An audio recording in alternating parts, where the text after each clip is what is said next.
Lords and ladies, welcome to Batman Beyond the Source Wall, issue 16. See what I did there, Crave? Life is good, but it can be better. I threw and I still gave you that Batman lick. Nice. I was holding that for a while. I knew that the final issue was near, and I knew I could capitalize on a Batman Beyond reference, so I did it. Thank you, and I'll be leaving now. Let's see. Let's conclude the episode. Yeah, and that's it. The shortest one. That was pretty record time. Record time. Let's just we'll go around, introduce everybody, and everybody can tell us or tell the folks at home what they read this week. I had a pretty thick stack, but for other reasons. What was that, Shawnee? What was that? Thick. Yes. Why don't you introduce yourself and tell us what you read? Tell them what you read. Hello, audience at home. I read comics this week. It's been Christmas. It's been a busy time. Got some Department of Truth. Got some death metal. King in Black. Yeah. That was it? That's it? What have I got? Some things done for children. Undiscovered Country. White Knight. Harley Quinn. Cool. That was. I was saving some for other people to say. No, but did you personally have any backlog? Did you dive into anything, or were you just swamped this week? It's been a pretty busy week. I've been busy having COVID tests every day. Yeah, that's why. Seriously. How many has it been now? 3 since Wednesday, and it's now Sunday. Is this Sean? This is the next week's issue, isn't it? That's next week's issue. I got the wrong issue, so I didn't read I got the wrong one. I think he has it for me at the shop.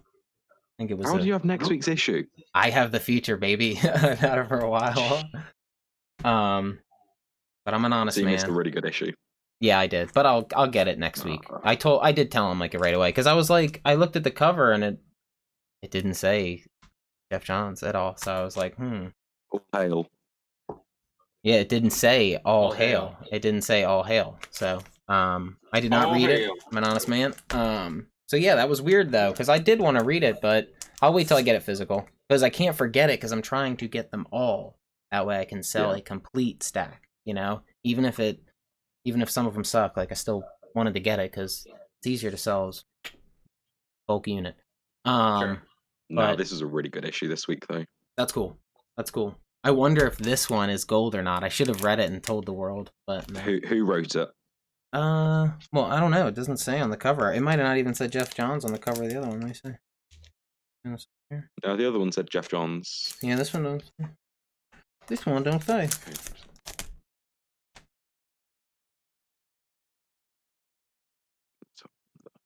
Cover was Dan Mora. Yeah, very pretty. Scott Snyder. Oh, this is one of like the weird anthology ones. Yeah, it's an anthology. Because I was like, why are there all these things? There's a lot going on in that one. There might be a few good bits in there. Kyle Leggins is in there. Ugh. All right. Well, what about you, Ty? How you doing? What did you read this week? What's up, guys? I've actually read a ton this week. I had a pretty thick stack myself. This is just to give you an idea of all the stuff that I had today. Oh my god. Sorry, my phone's like... That's not even my phone. That's actually just a computer. I don't know what happened. I read a lot this week, but my big thing was a lot of Image stuff. This was a really good week for Image. The penultimate issue of Outcast finally came out, and I'm like, oh my god, this was such a good issue. Did you read this one, Josh? Yes, I did. I read all my comics this week. That was surprisingly good. It's been a little bit slow, but yeah, no, it's been a heavy week for me. But it's also Christmas, so I finally get some like I do myself to this. I think I showed it to the chat. It's really expensive. It's the first appearance of Gwen Stacy, Spider Gwen. Oh yeah, that's a nice cover. Hell yeah, I had to treat myself. Hey. Yeah. What about you? How was your Christmas? Oh, was that the $60 one? Is that what you're saying? That was the eBay one? No, that was the like $400 one. Oh, that's the $400 one. Oh, I got you. Yeah. No, that's cool.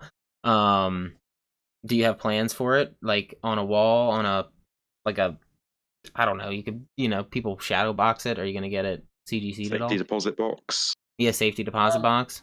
For my more expensive issues, what I've decided to do is, because I do want them to actually be a part of my collection, Right. I've decided to get those top loaders. Which, if you're not familiar with those are the really thick guys. Have you ever seen people who collect? Oh yeah, I know what you're talking about. Yeah, the really thick. that's what they're called, top loaders. Is it like a hard plastic? Yeah. They're Yep. basically just like a simple. No, that's a plastic good that you can idea. just slide them into. Yeah, because They're I designed don't. after the. How much does it They cost were to originally founded CGC? as a way to collect. I think it's pricey, depend. man. I think it's pretty It can pricey. be. Yeah. The thing No, is, so if that's you want it good. to even out, honestly, what I recommend is going through the services. You can CGC, but I've usually CBCS. They're just as good, and honestly, they're a little bit cheaper. And they still they do the enclosures, like they still.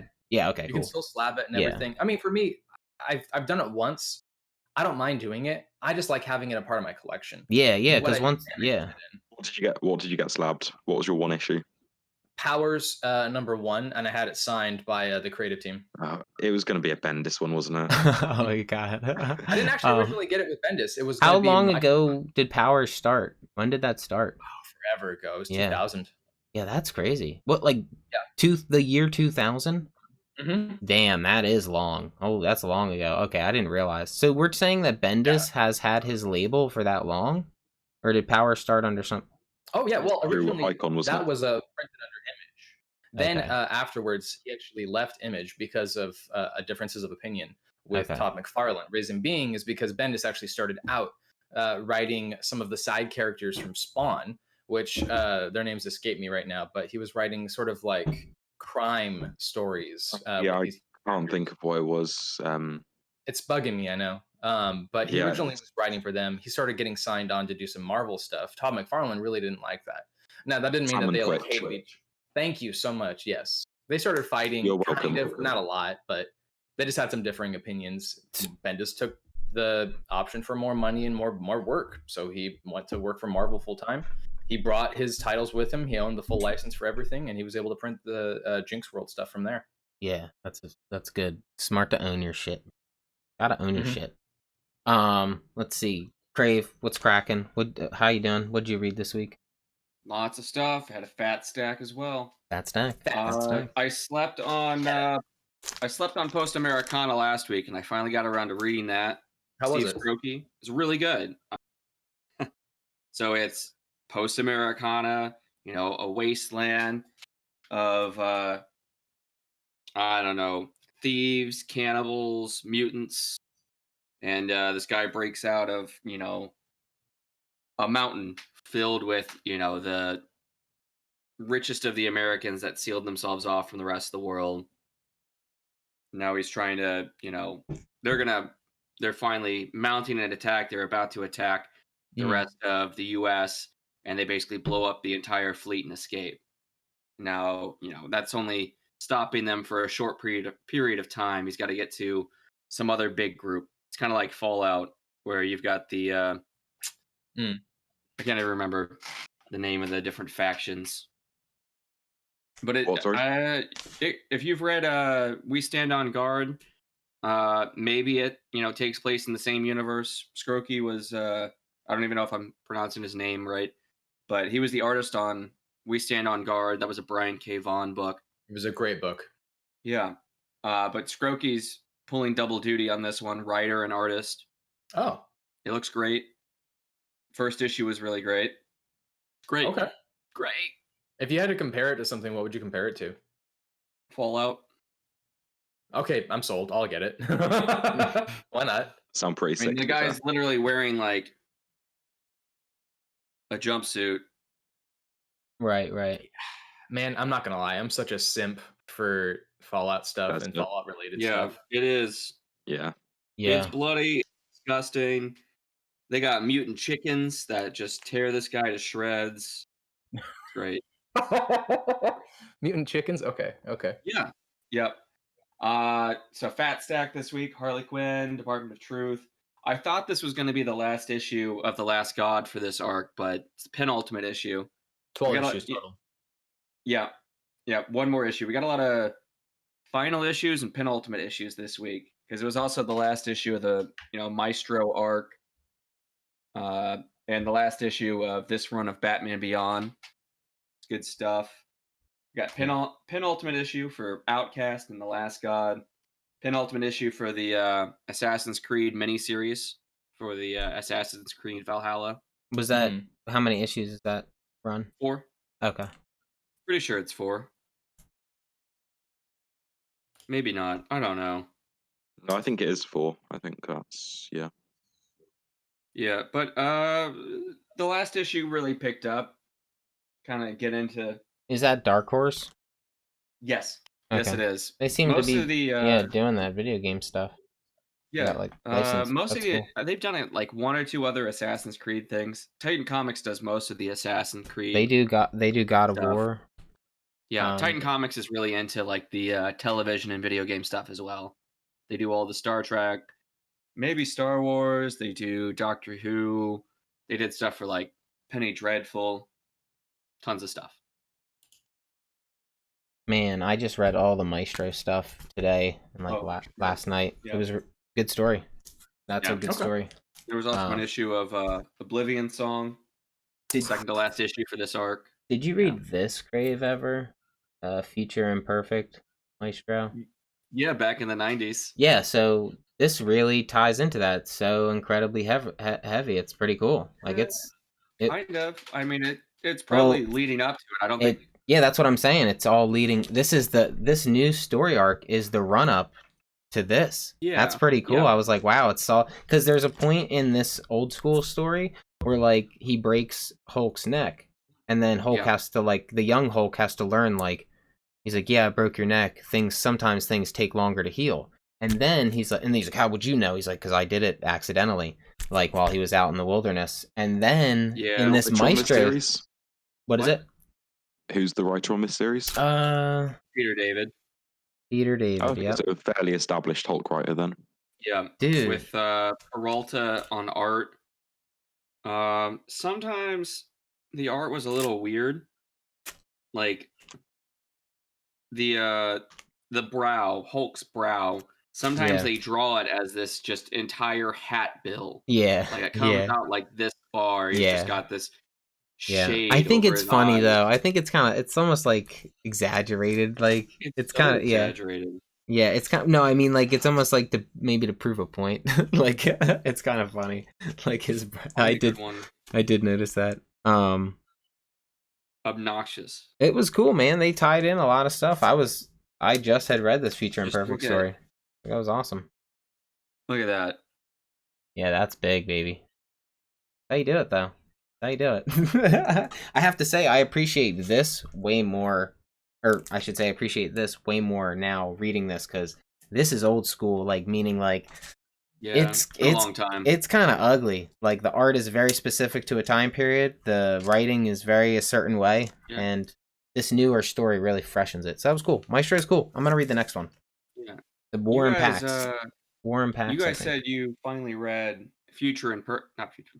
Solid Blood. You guys read Solid Blood finally. Indeed, I did. Yeah. Okay, we can talk about that later too. Yeah.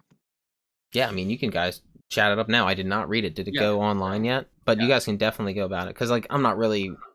This isn't something that's going to spoil anything for me.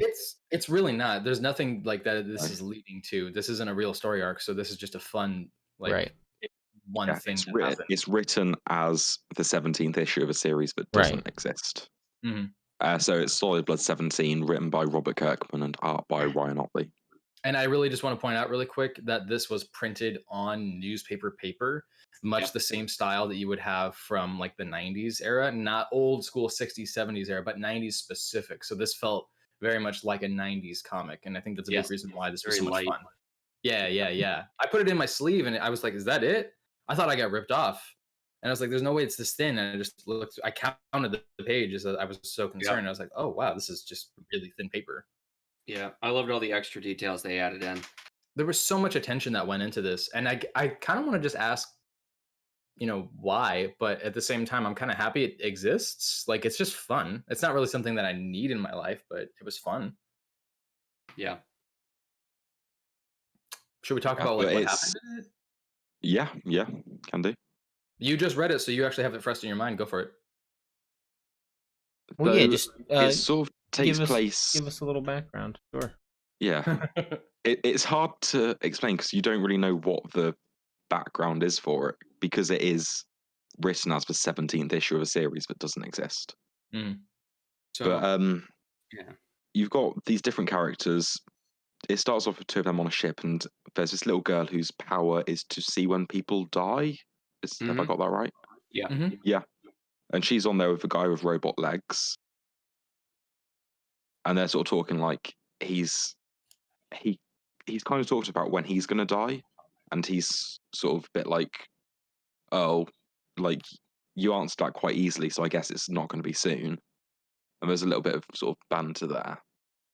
But then it cuts to the Walking Dead universe. It's not the Walking Dead universe. No, Michonne's there and Walkers are there. Yeah, that does not mean all that part it's of the Walking Dead. It's all happening in the same world.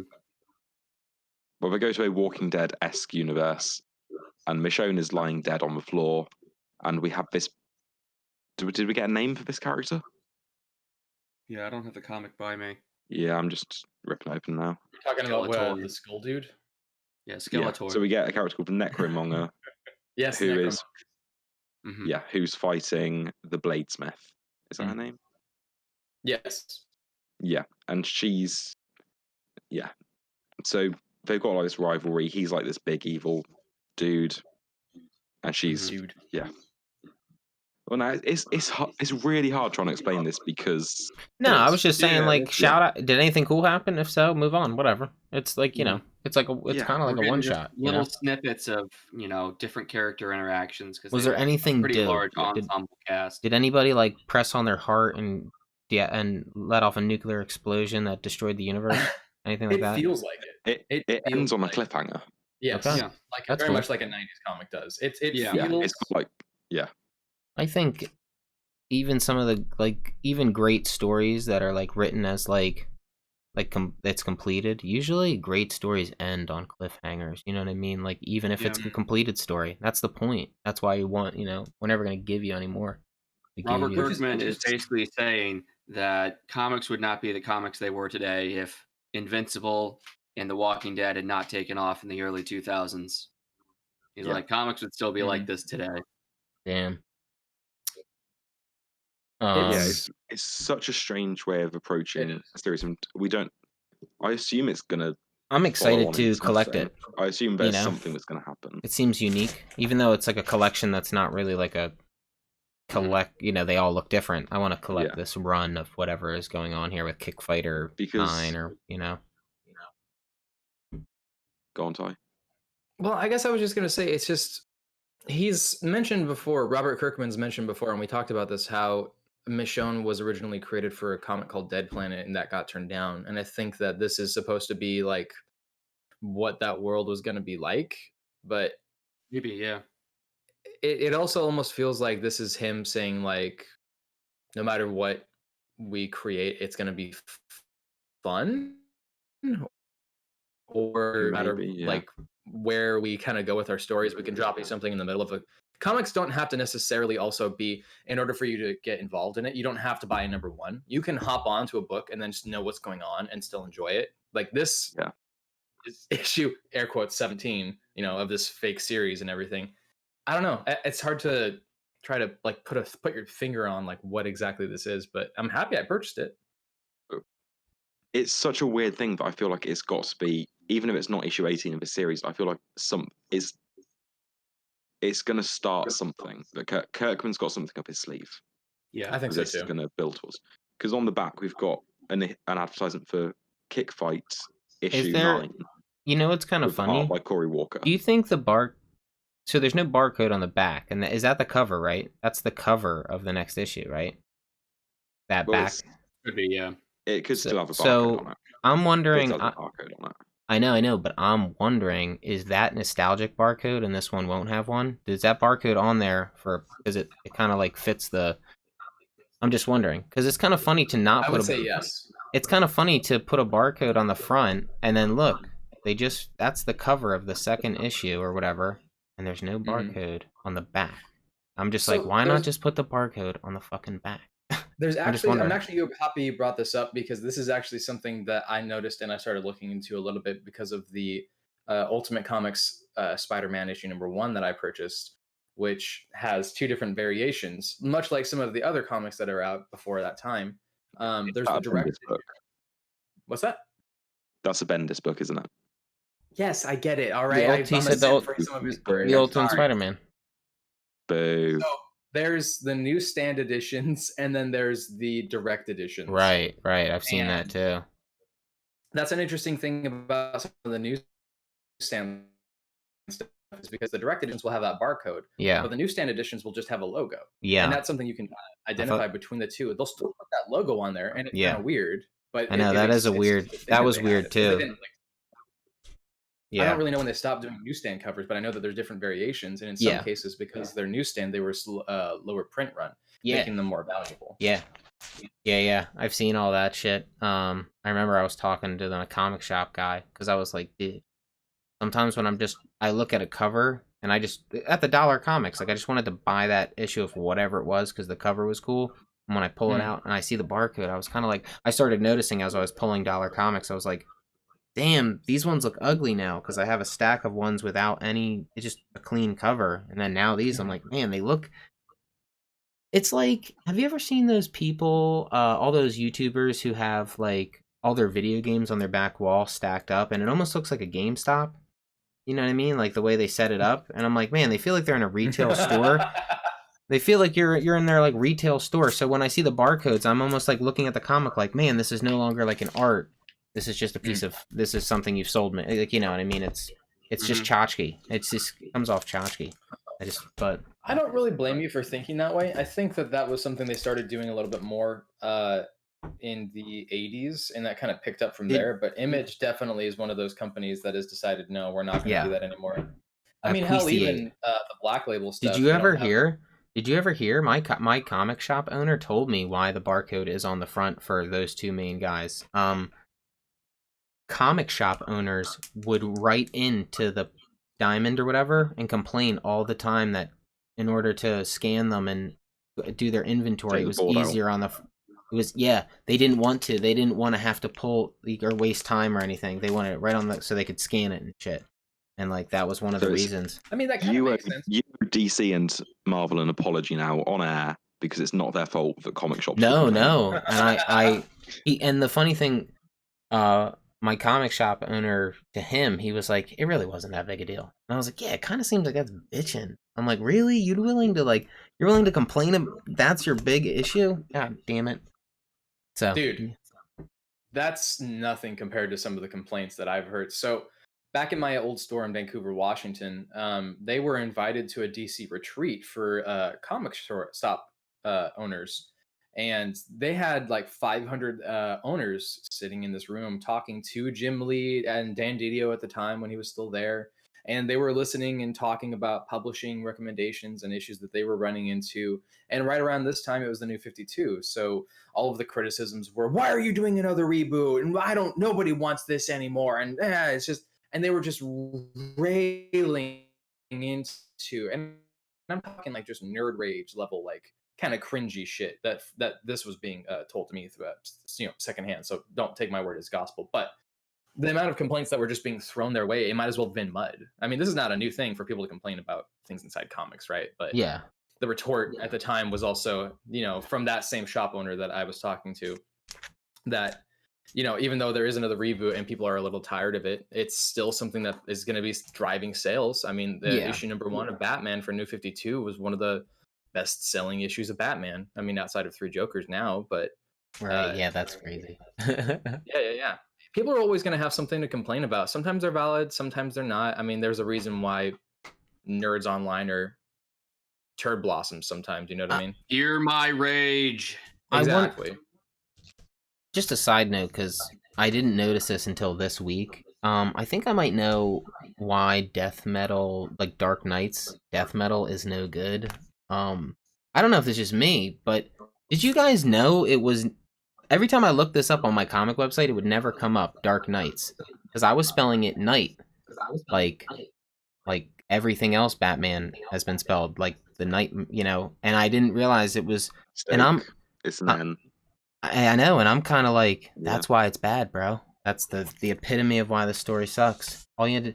Where's your K? That's why it sucks, because they spelled a word funny.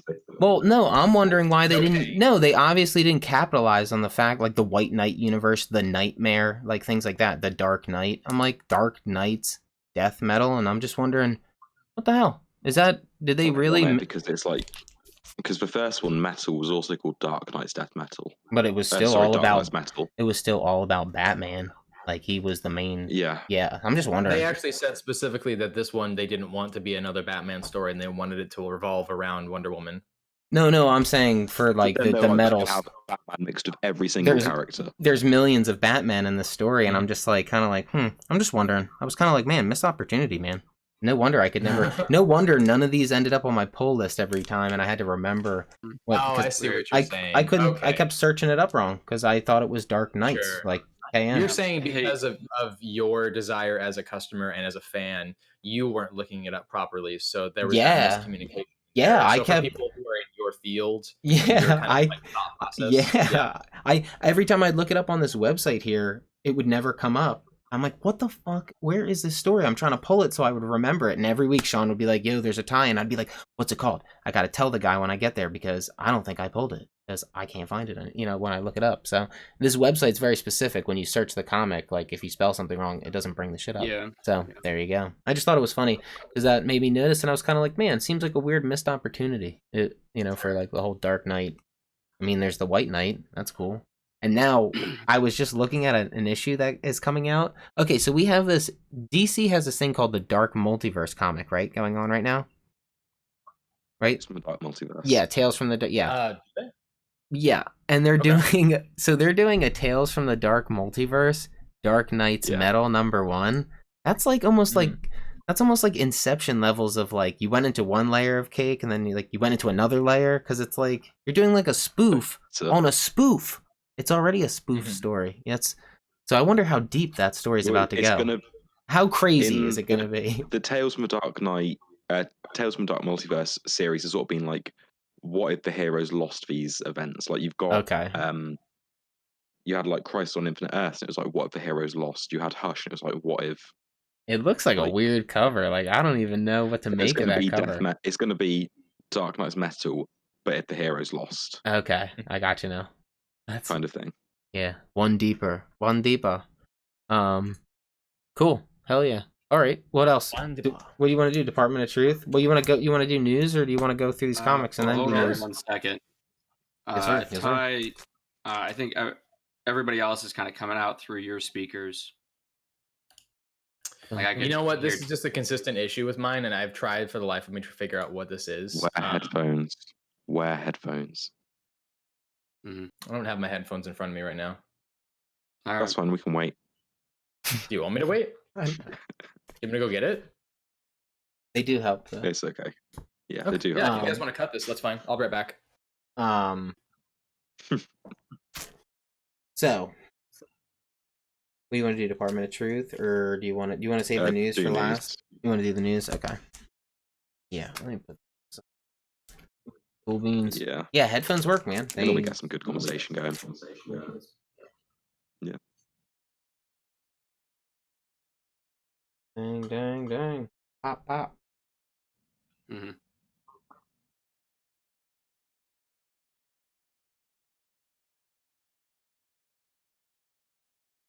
I wonder what is in the news. Did he ever share that link? I don't think Well, it's all text. Did he? Oh, yeah, he did. He just did the topics to that's spoilers for one of the books. Oh. Yeah. Spoilers? What, the third one you're saying? The third one, spoilers? Yeah. I'm glad. We're talking about that book good. Today. Was it good?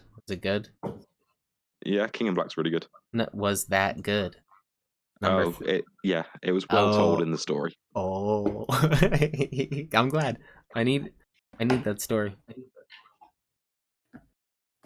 But who cared for him though? Like, you know what I mean? Like, who did he ally with that cared for him? Like, I'm wondering, like, through this whole story arc. Fantastic Four were there when he died. Spider-Man was there. But I'm saying they were. No, but I'm just saying they were all. Drink it. they were all allied with him then. Like Yes. okay, cool. Dregs. That's cool. See, so he made himself worthy of like people Yeah, caring. he's a hero in this Hell story. yeah. But was he in the very beginning? I'm saying in the first issue, did he have to, or is this a journey he's been on? I wouldn't say there's been a redemption arc, but there definitely has been a going from anti-hero, or sort of going from sort of an anti-hero, ambiguous hero to being a hero. Right. I mean, I would say that's true, but I mean, in the first issue, he bites somebody's fucking head off. Yeah, just true. Yum. We're just saying we're going to talk about King in Black in a bit, so the third one on that list is kind of spoilers. The fourth one on the list. Okay, I pulled. Ready. Okay. Yeah, you can do the news, Ty. Go for it. Do as you please. All right, and here's the news. Well, first off, I actually wanted to touch on something that was pretty interesting. USPS had predicted pretty early on that there was going to be some issues because this is one of the highest rates of mail deliveries in American history. Obviously, due to the pandemic, and obviously due to the fact that it's going to be easier for people to ship items out rather than go deliver them to people. So they were pretty heavily overloaded with everything for a lot of stores. Comic book stores, they were overwhelmed and they did not get a lot of their shipments. Mine was included. Did anybody else experience this, or was it just me? No problems here, as far as I know. My walls were almost bare when I went to the comic book store. I just wanted to see if there's anybody else that had that issue. No, the only issue I had was with some guy just set his, briefcase right on top of the comics and, perused through one. I just kind of stood there like, dude, there's a whole blank space over here. Yeah. That's Move your rude. briefcase. I don't like that. No. Anyway. Following along with the $85 million income from the Wonder Woman 1984 film, Warner Brothers are fast tracking the third Wonder Woman film as fast as humanly possible, reportedly, and also that Patty Jenkins is reportedly signing on to do the third film. And now this doesn't necessarily mean that she is for sure going to be doing it, because if we remember, Jon Favreau, I believe, was also signed on to do a third film, but he ended up hopping down because of creative differences. So we will see what happens. Where did the 85 million come from? That was just what I had seen from Variety. That's what Variety was reporting for the amount of money that was brought in from it. Now, that does not necessarily reflect the money coming in from just HBO Max in general. I believe that's just the amount that was coming in from HBO Max as well as with theaters. But the money coming in from theaters is where they get the majority of their profits. Because it was released in the UK. It was just America. Yeah. It was, yeah. There's also some stipulation. People are arguing online. Articles are being written. Can Wonder Woman fly because of this film? There's a sequence in the film that actually talks about this. Now, obviously, I think we all know that Wonder Woman can fly. There's just a matter of if people are reading the actual comics or not. That's the question I had at the end of Batman Beyond number 50, because she and Batman take off flying at the end of the comic. Are we going to be talking about the movie? I forgot to ask. We will. Cool. Well, we can talk about it when we get to there. Spoiler alert. King in Black number 2 came out on Wednesday, and a very important character died. Is everybody okay if I spoil it? Yeah, definitely. You told them. We can talk about the issue now if you want. Yeah, if you want to just hit that issue too, sure. Go for it. Sure. King in Black issue 2. Interesting issue. It's Ryan Stegman. Yeah, I was just doing the creative team. Who did the inks on this? I've actually been meaning to ask you. I don't know. Give me a second. Why am I an encyclopedia of comic creative teams? You definitely seem like it. Well, anyways. It was J.P. Mayer. JP, I don't even know him. Okay. No, and Frank Martin was the colorist, and VC's Clayton Cowles was the letterer. I love Clayton Cowles. He's been doing a great job. Eddie Brock, at the end of this issue, is dead. That's right. After falling in issue 31 and just continuously falling off of the building that Null chucked him off of, he collapses onto the building. Spider-Man finds him, comes under attack by a bunch of Venom symbioted possessed superheroes, including Cyclops, the Thing, Storm, and Spider-Man takes the still alive but very clearly dying body of Eddie Brock to the nearest person he can, which time is Reed Richards of the Fantastic Four, but not at the expense of his speed. Instead, it's at the expense of the Human Torch sacrificing himself. Now, this isn't necessarily meaning that the Human Torch is dead, because I think that since he has already died in the Jonathan Hickman run, they didn't want to do that again. But this definitely seemed like I'm going to sacrifice myself to the possession in order for you to get away. I think it's very much a trope of the Torch to sacrifice himself. His It body feels can like it. his body can survive immense things, you know. So if he would be put in the position. If a character would be in a universal dire position, he's one who I'd put at the forefront of making that play happen. That's why I'm excited for him in the movie. Like, I really hope they do him. I hope they do him very solid with Peter. Like, I hope they figure that out between the Spider-Man. I want their bromance to be there. Yeah, Yes. I don't necessarily think it's gonna be a bromance, but I think there's some weird respect thing going on between these two. It's cool. Yeah. And you asked, well, I have to say, actually, never mind. By outing Peter in the second movie, that changes like everything. You might get your bromance. You're actually right. You'll probably get your bromance. Yeah. If that's going to be, I'm just looking forward to the John Watts movie in general. I'll be honest with you. This issue for me was really awesome because it kind of highlights a lot of the things that I love about these characters already, but it also enhances the plot point of what's going on with Dylan Brock and what's going on with his abilities. Comicbook.com wrote an article specifically about what Tony Stark did in this issue, which was really, really cool and very interesting. He hopped inside of one of the dragons, one of the Null dragons, and used Extremis, plugged it into the dragon itself, and then basically turned that dragon into his armor in order to possess one of the dragons and then collect the symbiote. The idea being that if they're going to save Eddie Brock, since he's basically dying, we should get a symbiote on his body in order for him to survive. However, that backfires when the symbiote tries to fight back, and ultimately Dylan Brock has to it away and kind of use his powers and atomize it, thus leading to Eddie Brock dying and flatlining.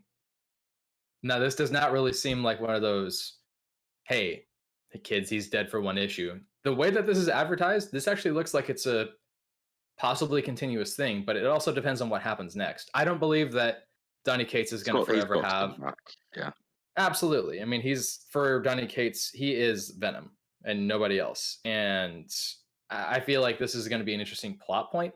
The way it's advertised through to issue 33 of Venom, it seems like this is going to be a plot of some point, him actually dying, not necessarily him dying and then coming back. So we're going to see what happens next. But another reason for people to check out King in Black and to check out the Venom run, because it's still really enjoyable. It's really, really good. King in Black 2 was great. Yeah, I'm really enjoying it. It's not often that I'll read an event and still actually be that hooked by issue 2. We had talked about this a little bit about 5 or 6 days ago, I think, and the announcement for Beta Ray Bill by Daniel Warren Johnson has been out. Obviously, it's Daniel Warren Johnson, so he's going to be doing art, colors, and writing the script for it itself. And I believe this is going to be tied in with the Thor story arc being written by Donny Cates as well. Continuing with creative teams, Alien has been announced to be written by Philip Kennedy Johnson, who is the author of The Last God through DC's Black Label, and he will be writing the upcoming Superman and Action Comics storylines. I'm personally really excited for this because I feel like this author is really, really, really talented at writing the sort of spooky, dark, almost body horror-esque stuff. Even reading this last issue of Last God, to me, I'm just thinking like, man, this guy writes the kind of dark that I don't even get into, because sometimes that's a little even too dark for me, but I like it. I want that to happen more. Sean actually had announced this to me, so I wanted to look into it a little bit more about Jeff Johns doing a future Black Hammer title. So I looked into it and I actually found that there's actually going to be a series called Black Hammer Visions, which is going to have not just Jeff Johns as a planned writer, but also Chip Zdarsky, Colin Bunn, Kelly Thompson, Mariko Tamaki, and Cecil Castellucci. Right now, the first planned issue is going to be Patton Oswalt on issue number 1, with Dean Watts, Jason Wardy, and Nate Picos. Don't know some of the other... Patton Oswalt writes? Yeah, he's written before. He's doing a death metal tie-in book. Is he? Yeah, you didn't know that? I did not. This is very interesting to me. Do me a favor while I'm doing this. Look this up because I would love to bring this up and figure out what that's going to be. Okay. Um, it seems like Black Hammer is going to be one of those universes that Jeff Lemire wants people to come into, and since he's a celebrated writer in comics, I think that there's a lot of other people who are going to pop over to Dark Horse every once in a while to do a little bit of stuff here and there, and I'm for it. I think it's going to be awesome. There is supposedly going to be and I'm terribly sorry for the pun, a rebirth after the Phoenix story arc on the Avengers with Jason Aaron, which would be happening around issue 42, 43, something like that. There's not really an expected revelation, nothing that's been outspoken about what's going to happen during this story arc, but it seems like it's building up to everything that's been going on. So you've had things with the vampires in Chernobyl, with Dracula, with the Vampire Rebellion army, with the Atlantean army, the Russians, all of the things that Jason Aaron has been building up towards it. It's one of those things that I want to be a little bit more invested in, and right now I'm kind of been like, but he's building towards an event called the Phoenix Tournament, which is going to be an in-title event, not an exterior event. It's just going to be within the comics of the Avengers, so nobody has to worry about 10 tie-ins or anything like that. Going into 40 movies, tie-ins to an event. God, I mean, okay, look, I'm not really one to do that, but I will say this: with the King in Black tie-ins, some of them I'm actually really interested in. But it's still too much. I don't disagree with you. This is a thing that Marvel does. Yeah. I have found the Patton Oswalt death metal one. It's one that's already come out. It's the Multiverse Who Laughs book, and he did a Zaz story in it. Victor Zaz. Charles Victor Zaz or Victor Zaz from Batman? Batman. The tally marks and stuff. Who's Charles Victor Zaz? Okay. They really need to clarify the name, by the way. It's really fun for me. Who's Charles Victor Zaz? There's two. Charles Victor Zaz is the original first name of the Western version of The Question, which was from the... yeah, it was in the Jeff Lemire book. It was, correct. And that's why I was really confused reading that book about that. Like, the name kept coming up, and I'm like, Zaz? Like, Batman Zaz? What the fuck? Anyways, I don't know if you guys are interested in what's going on with Spider-Man right now, but there's an announcement that with issue 61 of Spider-Man, the Amazing Spider-Man, a new Amazing Spider-Man costume is supposed to be coming into the comics. For some people, that's a really big deal, because if they say it's a new costume, sometimes that means that it's going to be a big change. Sometimes it doesn't. But this is also interesting because it ties... How long do we think he's going to wear this for? Until the end of Nick Spencer's run, or sooner? 2 arcs? 3 arcs? And maybe sooner. Yeah. So there is also an announcement for a new Spider-Man costume for the movies that's been unplanned as of yet. But what they are saying is they do want to use the black suit Spider-Man for the Sony MCU Spider-Man films, whatever that may be. They haven't said when that's going to be in the future. Have a Venom crossover at some point. They've actually discussed that quite a bit, and Tom Holland says that he's totally down for it.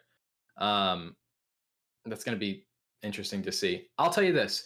If they tie in Venom to the multiverse of the Spider-Verse films, I will be very fascinated to see how that's going to go down. I don't know if I'm going to like it, but I'm going to be very fascinated to see how that's going to go down. And that's the news. That's all the news that I could find as of yet. But if there's anything else that you guys wanted to chat about, please let me know right now. I don't think there's anything else I heard. Yeah, I don't think there's any other. I'm trying to think. There was some stuff with, like, solicitations and everything, but that was mostly what I had found. It does seem like Jeff Johns going over to different titles other than DC is still a pretty big deal to me, because that's kind of really outside of his norm, especially since he's been at DC for 15, 20 years now. It seems like forever. 20 years, yeah. He did some Marvel stuff in the early 2000s, but that's actually the reason why he switched over to DC, is because he was doing the Avengers run stuff, and he said that the experience kind of left him with a sour taste in his mouth, and that when he went to DC at the time, that he felt like he was, like, brought in with open arms. Now, that's not necessarily to say that the publishing house or anybody who was running it at the time, say Joe Quesada, was bad or evil or nothing like that.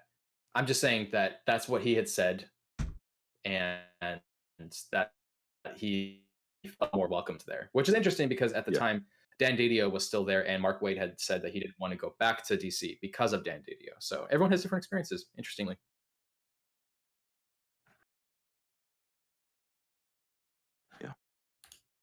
Yeah. Boom. Bob's your uncle. Bob's your uncle. Okay, cool. And Mary's your aunt.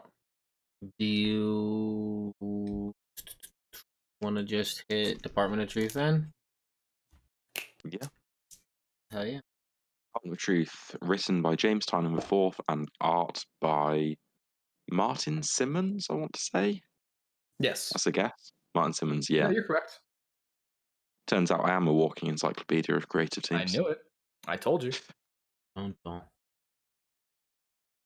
Yeah, I think it's moving along, man. I think it's still trucking along pretty solid. Mm-hmm. Yeah. Does anyone want to give us an overview of what happened? Sure. So in this issue, they are. Well, okay. So it would be an oversimplification to say that they kind of talk about the conspiracy theory of Obama, because it's not just about that. It's an overview of the conspiracy theories of all of the presidents and everything that has to do with political conspiracies in the United States of America, tied together as one reporter for the Washington Post kind of puts the pieces together, and the Department of Truth is spying on them. There's a conversation being had between the main character, whose name escapes me at this moment. What's his name again? Joe? I think it's It's Joe. Dan. No, not Dan. I'm sorry. Daniel. Yeah, no. Well, the conversation. Yeah, that will sort of lead me into my one complaint about this book. Oh, sorry, we were talking over each other. I was going to say, us not knowing his name kind of leads me into my one complaint. Yeah. Us not knowing his name sort of leads me into my one complaint of this series, which is I feel we don't really care about the characters yet. We don't even know the main character's name, really. Because we haven't... Cole Turner. Cole Turner. I just looked it up. Yeah. Cole Turner. But some stories, like, the characters grip you, like, from page one. But with this, we're 4 issues in now, and apart from director Oswald, I couldn't really give you a character's name. Yeah. This is kind of the same thing that I've said before about Rogue One. I had a really hard time finding people who could recall the names of all of the characters. Cassian Andor. K2SO. How big of a fan of Star Wars are you, though? I've seen the movies. I've seen bits of the TV shows. See, I'm not a massive... That surprises me, because every person that I've met that's like a huge fan of Star Wars has like been able to recall the names of the characters from Rogue One. The point I'm trying to make is more about like how much you really care about it. I'm still fascinated with the story. I just I guess I'm just having a hard time remembering names and everything other than Oswald. But the book is really good. Like, I'm loving the story. I'm loving the way it's sort of addressing these conspiracy theories and building a greater mystery with like Black Hat and everything. But it's still just, I need some development of the characters a little, just to make them memorable to me. Yeah, I mean, I don't disagree with you. I find it interesting that this feels very much like an X-Files kind of story, but a little bit better, in my opinion. I really wish I could put my finger on it, but the more I read it, the more I want to know what's going to happen next. Yeah. I wonder... Can I just like point out my favorite version of this? Go for it. So in the dead center of the page, or in the comic, there's this page with Kennedy next to the cross-eyed woman, and the backdrop of the art is all of these people with X's in their eyes and cropped smiles, and what looks like the star-faced man in the backdrop controlling everything. And it looks like there's a woman with a crown of thorns and an upside-down cross hanging upside down, naked, in front of that. It's just interesting to see this artist take so many... in front of the Twin Towers, it looks like. Oh yeah, you're right. You're complete. See, this is another reason why I love this. This art style is so Yeah. Somebody's trying to create a grand unified theory of all the conspiracy theories. The Black Hat folks are. Yeah. See, thank you for very easily summarizing what the issue's about. Meanwhile, I'm just sitting here being like, "Well, this happened," but I'm wigging out, man. I'm sorry. I nerd out so much that I'm just like, you got, and then this happened, and then this. So true, man. Every time. So I'll tell you what, you did a really good job of explaining that. Continue a little bit more. No, I'm good. Oh, come on. Oh, all right. So for some reason, there's the fight between the Department of Truth and Black Hat. And Black Hat thinks that if they can get rid of the Department of Truth, they can, go whole hog on this thing. So they're trying to out the Department of Truth. These, the one reporter is trying to convince the other reporter that, somebody, all of the documents that he's been sent tie together too well. It's just a little too clean to have a, grand unified theory. And they say they're trying to point out that there is somebody keeping these things from happening. So that leads me to believe there's some department, some group, which is, the Department of Truth that is keeping this from happening. So I know they're watching me. Here's, one of the bugs. Now they're in the next room. They're watching us. Let's go talk to them. And Oswald, or Lee, whatever he wants to be called, says, we could introduce ourselves to these guys and they'd be satisfied with that for a little while. But then it would gnaw at him. He'd want to know more. He'd want to keep going down the rabbit hole. And eventually he would, either go crazy and blab to everyone, or one drunken night he'd blab to somebody. So we can't, we can't have these guys keep believing that we exist, and we can't let these guys know we exist. We basically have to eliminate these guys. So here's your big, Cole. Cole is the name of the guy. They say, here's your big, first test. You have to kill these guys to, basically prove your, loyalty or worth to the organization. Yeah. I mean, that summarizes exactly what happened in it. The ending of this really caught me off guard, but I'm at the same time, I'm happy that it progressed in a way that I didn't predict. Yeah, it's moving pretty fast. Yeah, it is. More so than I thought it was going to. I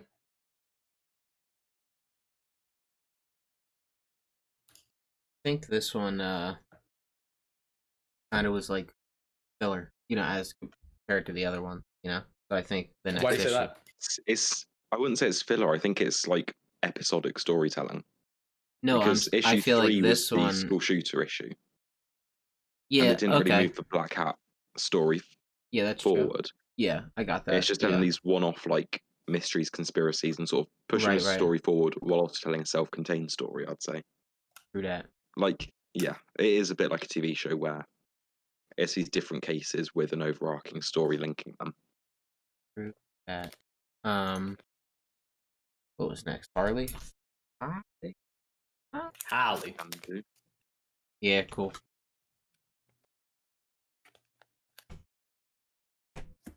So this is White Knight Presents Harley Quinn, issue 3, written by Katana Collins and Sean Murphy, and art by Matteo Scalera. I am ready to talk about this one when we get to the end.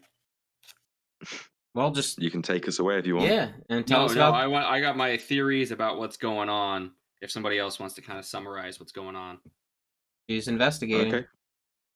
Yeah, right. So it starts off with a big action scene of the murderer trying to kill the Grey Ghost, who was an old-timey TV detective who was one of the inspirations Batman had when Bruce Wayne was a young child.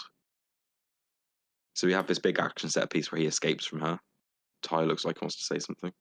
Wait a minute, isn't the Grey Ghost one of the characters or isn't that the character that Grant Morrison invented in that that was with Silver Bullet, I think. Okay.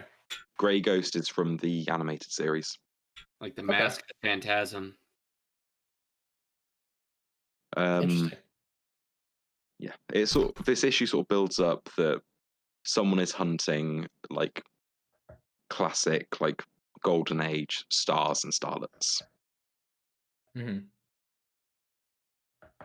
Anybody from the And silver screen? yeah, sort of those old like 40s, 50s golden age. Yeah, and we have some development with this. What was his name? Quimby, Mm-hmm. the FBI agent, where we find out he is the son of a starlet whose name was Sophia Valentine. Yep. Conflict of interest. Yeah. But Harley sticks up for him, saying, if you're worried about conflicts of interest, then I should have never been at Arkham, kind of thing. Right. Because I was only there to meet Mr. J. Right. Yeah. Definitely pretty solid. Yeah. I like her world. Cool. I like the idea of the story, but I don't think it's told as well as it could have been. I think the next. It's still enjoyable, but I feel Yeah. like this mystery could have been built up a little better. Yeah, I think the first two issues were a bit better than this one. It's also weird to have. I like what this one did, and I like what it established, but I feel like we sort of jumped to it. Yeah. The first two issues were like, oh, it's this Neo Joker Harley. Like, Yeah. let's go hunt her. Whereas if it had started at the beginning, like, this is a Harley investigating the starlets and stars of Gotham being murdered. Mm-hmm. I feel like it could have just been streamlined a little more and a bit more. Yeah. Yeah, so what were your thoughts on this, Josh? Sorry? Please go on. I mean, I want to hear more about what you guys. I didn't read this one because it didn't show up in my shop, but I'm definitely curious, like what you guys are feeling about it right now. Well, they do their detective work. They track down some leads that lead to more leads. They get a package sent to them from somebody. The guy that there's a guy financing this.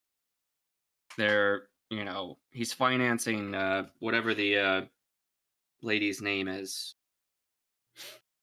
The silver. Is this the murderer? Yeah, the lady, the Silver Spectre or whatever. Yeah, we did get a name for her, Ethel. Yeah, that's like her old name, but the villain name, we had something. We get a name for him? Not the guy, but the lady. No. I feel like at the end of issue 2, they gave her a name. I don't have that in front of me. Go back and check. That's fine. I'll have a quick check. Dave, did you read this? Yes. It was good. Yeah. No, it's cool. I kind of felt like the dude was weird, so I told you. Yeah, guy's weird. The dude was weird. Well, we get a lot of big reveals that if you haven't read it, they're pretty big. They talk with Quimby's mother, Sophia Valentine, and they have a very cold relationship with each other. She's very she has no tact. She just says how she feels. So they hadn't talked with each other in over a year, and then he goes off to he goes off to interrupt. We got given names for the guy and the murderer last issue. They are the producer and the starlet. That's it. Yeah. Maybe there will be other characters. It looks like he's trying to finance some other people. Yeah. But Harley and Sophia end up, going off on their own and talking, and she basically reveals that Quimby has been obsessed with Harley Quinn and Batman since he was a little kid. And they go into the room, and it's just loaded up with Harley Quinn, Batman, Joker memorabilia. And then it looks like my bedroom. Yes.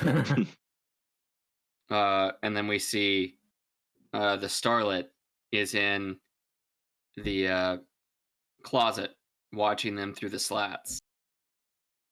That's the end of the issue. Mm-hmm. Now I've got my theories. Yeah. What do you Yeah, got? I think Quimby is the starlet. Oh, cool. I think we got like a kind of Buffalo Bill, daddy issues sort of thing going on here. Like, no, not Buffalo Bill. It's Norman Bates. Yeah, that too. But he's got this cold relationship with his mother. I mean, we're kind of being led to believe that there's this, the nanny did it kind of thing. They talk about they hired a nanny because she was so good at, keeping him quiet while she was trying to do her work, and she had lived with them for such a long time. I feel like it's too obvious that it's Quimby. Well, because he was like, "Oh, I'm going out for some air," and then they go investigate, and then he's yeah. But she's at the different places that he's at. I mean, we get this little shot of her, on the rooftop as is it Harvey? Harvey and Harleen are leaving the crime scene. Like, he doesn't leave the crime scene with them. He's, not there. But the starlet is good with the bolo knives that are Valentine's. Sophia Valentine's bolo knives. So somehow that she, donated them to something, but the starlet and is it was good like with her bolo signature knives. thing that she was known for, like, was her knife throwing abilities in the movies. Yeah. And the only reason that the starlet seems to be interrogating the gray ghost, Simon Trent, is because she asked specifically, you went on a date or you were known to associate with Sophia Valentine. So I think, he's got this weird thing going on, but he's trying to figure out who his dad is.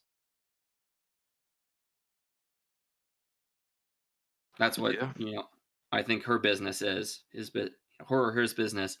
I think that's what's trying to go on, is they're trying to figure out who their father is, as well as killing some of his mother's associates. No, that'd be that'd be cool to see. So good with the bolo knives is, ingratiating themselves into the investigation, kind of steering it in specific directions. Because the starlet or the producer has sent, a package to them at the video store, the dark room that they go to, and leads them back to his mother. Mother doesn't have very nice things to say about him to his face. No, she's like, "Oh, it's been a few weeks since I last saw you, son," and he's like, "Well, 13 months, but who's counting?" Yeah. How are you guys feeling about like how this story is being written so far? Because I mean, the first issue still had me interested, and I feel like this is. I feel like it would have been stronger if they took out the Neo Joker plot Maybe the point of extension Harley of- going to hunt her down, because I Yeah. feel like that interrupted the flow Tell of me what about could that. have been. It just sort of interrupted the flow of what could have been a more straightforward murder mystery. Yeah, I think it was It more sort of of a red felt like they herring, were like, just "Oh, check these in on characters are them. still about." Yeah, just kind of checking in on those characters. Yeah, and I feel like Or that might have been the motivation to get back out there, and then everything else after that is the reason that she's still on the case. Is like, well, I, come this far, I've gone down memory lane, may as well just, try and figure out this case. I feel like this is going to be one of those stories that either really, really succeeds or just kind of falls flat. Not as like a really, really bad thing, but as one of those stories that's like, take it or leave it. Yeah. Well, this is a what, because 12 issue series? Yeah. I think it's just a 6, isn't it, or is it a 12? I think it's a 6. I Okay. think it's. As far as I'm aware, I think it's a 12. Let me double check on the solicits. Mhm. Yeah, it's a shame because I like a lot of it. I just Issue feel like 6. Final spectacular act in the Gotham Film Festival. Yeah, I think you're right. It's a 6 issue. Okay. Must have read something else. yeah, I feel like if it didn't have that whole Neo Harley plot point, it could have been a lot stronger. I feel like that did just interrupt the flow of the story, and it did negatively affect the quality because Oh no, it's 8 issues. 8. Oh, well, there you go. Nice. We were all wrong. Mm-hmm. I'm Yeah, I really like Mateus Galera's art in this. It's Yeah. Oh beautiful. man, See, I it's love interesting some for of me to these hear you covers. say that because I feel like you had a lot of criticisms about his art style at the beginning. Dude. I feel like my complaints at the beginning was saying like he's. I don't think I was insulting it, but I was saying it feels Sean Murphy light. Sure. It is. It's him trying to copy the style instead of making his own Well, look style. at this cover it's for still- issue 5. Yeah, I that's just cool. posted I cover think to issue I've 5. seen It looks like that. they copied that. Maybe he Yeah. traced himself from Sean Murphy does Tokyo. the covers. Yeah, it looks like he traced himself from Tokyo Ghost. That is Sean Murphy. Yeah, But he's saying it looks like he traced himself. that shot. Oh, I see what you're saying. Is that the Red Hood? I don't know. Yeah. Yeah, we Yeah, got it Red just- Hood in that issue. Yeah, that looks like he just kind of copied a shot from Tokyo Ghost. Like I feel like I've seen him draw this character in this pose in Tokyo Ghost. I think I know what when you're talking about. I don't know. I feel like he does such clean lines that it's hard to tell. It feels almost like he's got like photographic memory Oh, when this. it comes to his art styles. Oh, 'cause I it almost- know. It's a very signature style. The only thing I wanted to say about this one, I remember. Ready? Let me find it real quick. I think it was. I was Close gonna say you've been pretty quiet. It's been close to the beginning here, I think. I'll find it real quick. It's funny. It's got to be brought up because it seems to be a running theme. Can anybody guess what I'm looking for? You read this? I know you saw it. It's not. You couldn't have ignored it. It was unignorable. Unignorable. My camera's frozen. Great. Come on. I just gotta find it. It's on a flashback scene. This episode's going down really good. There it is. Happened again. The big boot. Have we got a massive lag? The leg happened again. I missed it. I missed It's it. so ridiculous. Boot's too big. Oh, go to the page It's- before that. It's, Batman is he's just- done it freakishly big again. That's so Yeah. bad. If you go to But- the page right before that, Harley's at Arkham interviewing for the job, and they look out the window, and Batman's just creeping there. Yeah, Sam. Yeah, he's creeping. It's funny because I've now got a restraining order because I was doing the same thing outside Margot Robbie's window. Oh my god. So, yeah, that leg, it was there. I hope that leg makes another appearance. I hope there's another. That was a joke. Consistency is important. So if he does it again and it's a long leg, I'm gonna say, you know what? That's just how we do. Just how he It's do. so strange, and like he's rocking the thigh highs. Yeah. I never noticed yeah. that until then. Until then, I never No. noticed it. Never seen it. And then it's real though, because they are there. It's just I feel like Sean Murphy does a Yeah. good job of drawing them not to look like He does. weird. Yeah. All right, Word. What's next? What was Because we can do some. Let's get through these comics, and then for the rest of it, we'll just go through Wonder Woman. You know, we're at like an hour and 10. What else is on the list? You guys can talk about Outcast if you want. Yeah. Ooh, please. Yeah, Okay. shout it out. I'll be right. But you guys can go. We don't need him Sure, for sure, this. sure. Whoa, this My is guy. a thick issue. This is a good issue, my guy. Okay. What do you want to talk about first? Because I feel like this is one of those issues that surprised me. I feel like Kirkman's kind of been going kind of slow, and I was a little bit surprised. This really caught me off guard at how good this was. Yeah. Well, they Sean, you can do your notes for the creator artist. Sorry. Oh, I completely forgot you guys were reading this, so I didn't make a note. But it's written All by right, Robert I got it. Kirkman and art by someone. As a sit, I though. can say it. Yeah, but they brought in. I don't think she was on this the whole time, but it's only in the past few issues they brought in Elizabeth Ooh. Breitweiser I to, really like her be the- colors. be the colorist, and that as soon as they started using their powers, they took it to the next level. In the this arc right here, the final arc, the merged. So this is issue 5. The past 5 issues they've been doing this. What is that called? The is that Art Deco where they paint on black? Yes, I mean realistically, it's just a style of white on black ink. Azaceta is pretty well known. Paul Azaceta, by the way, who has done artwork for Amazing Spider-Man with the Mark Waid run. Really nice guy, by the way. Met him, super really nice guy. He loves his inks. The way that he lays it all down, he puts a lot of thought and time into it. Um, this this is the first time though that I've seen blank pages in the series, and that sort White. of like Fade to white, what's it called? white. Yeah, but it's also like a sacred geometry thing going on with some of the outcasts. Yeah. They have The because in the spiral. bubble, yeah, in their head they have this sort of sacred geometry shapes that almost look like the floral Yeah. henna designs in some ways, and it's just it fits really well. This is Yeah. not something that I expected to go to the direction it did. Yeah. I was kind of worried that it was going to go towards Oh, I a see it Christian now. kind of supernatural feel to it, but oh man, Yeah, I didn't see it that close. I didn't look that closely at the bubbles the last time oh man, when I read this. so good. But it's so the penultimate episode, I keep calling them episodes, penultimate issue, good. and you put in 4 white blank pages. Yeah. That takes some guts right there. Well, I mean, there's so much happening in this issue. It's first off, good on them for being able to take a shape. They all lock hands together, which in some cases is really cliche, but they do it in this way that it feels like good. It's performed in a way that feels unique. And instead of it being like a circle or a bullet point or something, it's like a concentric spiral that looks like a yin yang almost. Yeah. Do you have that page? Yeah, right here. I was in marching band for a long time, and to get people into that kind of formation so quickly takes some real talent.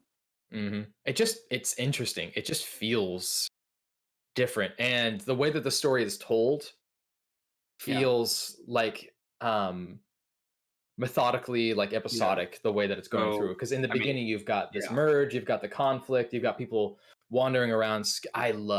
This is the reason why I love these are like these are like the normal colors for the first 40 issues of the series, and it was only in the last 8 issues that they started adding in all these whites and pinks,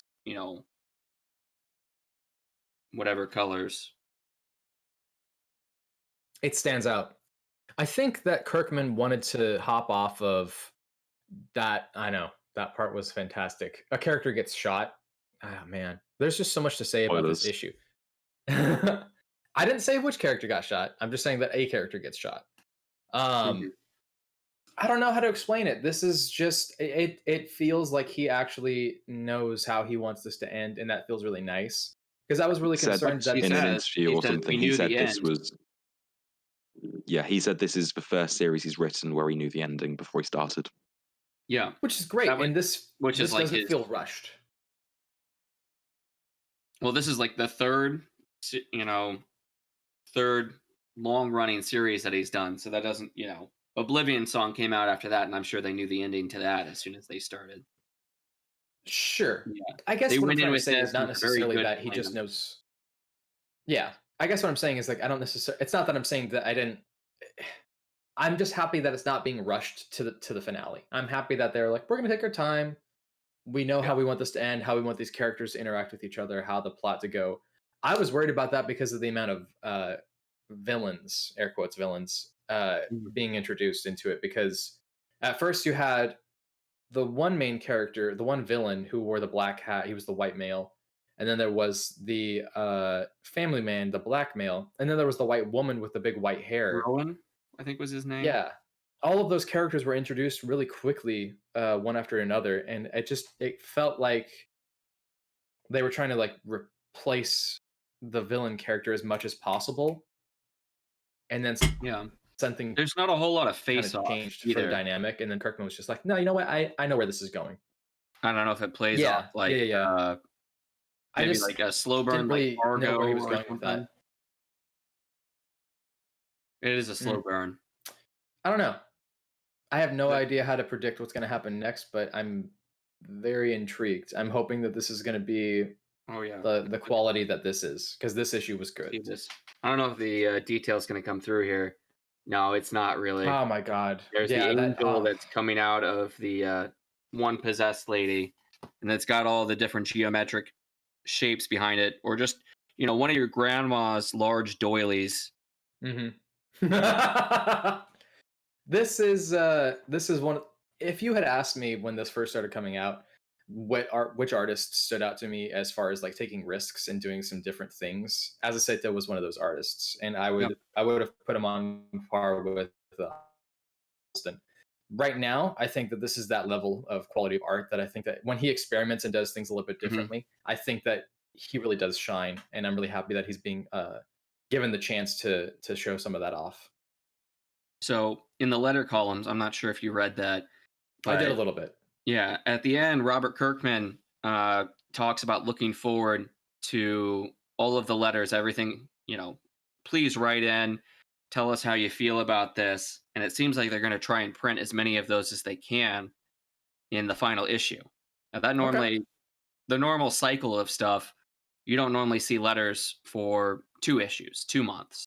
Mm-hmm. So unless they, wait to the last second before printing to get those letters in, there might be, maybe a longer period between, issue 47 and issue 48. I think I'm going to try to write a letter to get into him. Do it. Because this has been anything halfway decent seems to make it in. Because I write halfway decent letters and they get in most of the time. See, you say halfway decent, but I've read your letters. They're actually pretty thoughtful. Yeah. Thanks. So the resubmission of issue 48 says, there we go, February 10th, 2021. So 2 months. Dude, they are just pushing it out and out and out. This is going to be a big last issue, I think. Oh yeah, look at that. Look at that cover. Send it in the chat. Let me see it. Yeah, more of those doilies. Doilies and doilies. Oh my god, that's a beautiful fucking cover. Yeah. Oh my god. You know what? I think I'm going to show I think my girlfriend's going to get that tattooed on her. Which part? The whole cover. She's been looking for an Outcast tattoo idea. I'm going to show this to her. Yeah. I think you just made a really big deal in her life. Yeah. Just showing me that. All right. Cool. Hell yeah, brother. All right, I just saved it. Thank you. Yeah. So plenty, if you write in the next, couple of weeks, good chance that your letter will make it in. Yeah, that's neat. That's always cool. Hell yeah, brother. What other comics do we have to discuss before we go over Wonder Woman? It's Death Metal: The Secret Origin, right? Written by Jeff Johns and Scott Snyder, and art by let me just get the full creative team up. There's a lot of people. Yeah. Art by Jerry Ordway, Francis Manapul, Ryan Benjamin, and Paul Pelletier. Mm-hmm. I was interested to see Paul Pelletier on this. Yeah, I'm trying to think what the last thing I saw him in was. I think the last thing I saw him in was Superman, something or other, and then before that was like Aquaman. Yeah, I think he did some Batgirl stuff. I think you're right. Yeah. The Merkhead Scott stuff. Yeah. Mm-hmm. So this Go issue, off, son. I know you got a lot to say. This issue is dealing with. It explores Superboy Prime's origin a little bit and how he sort of got from the real world to the crisis and what drove him drove him insane, and then it deals with him finding he rediscovers himself as a hero kind of thing. Mm-hmm. And this is a finale to Superboy Prime's story that started in 1985 in Crisis on Infinite Earths.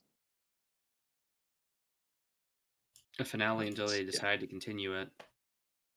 Yeah, of course. But Jeff Johns is kind of the only writer that's really used him since Crisis. Yeah. So this was Jeff Johns sort of doing a finale for the character. Which is interesting because in a way it actually feels like an ending with a beginning, which is kind of nice. Yeah. It's a really sort of It's a really nice ending. I like that Jeff Johns is. I wish I could explain it. I know that there's a lot of people who really hate Superboy Prime. I really like what he's done with his character over the years. Not just him as a villain, but just because of the complexity of, why he acts the way he does, and his trauma. And this was an interesting choice. Yeah, this really brings it full circle, examining his trauma and what drives him. But quick question: how did the beginning of the issue? It starts with his origin, where he's Clark Kent in the real world. He discovers his powers, and then he accidentally gets drawn into the crisis.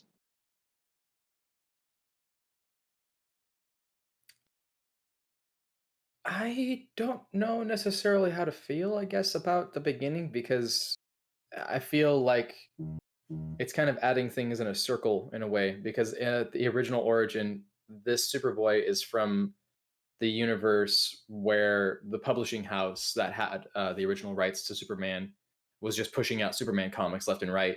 And their idea was to sell Superboy comics. And that's where this Superboy comes from, the universe where he becomes Superboy at a younger age rather than as an adult in the original Action Comics storyline.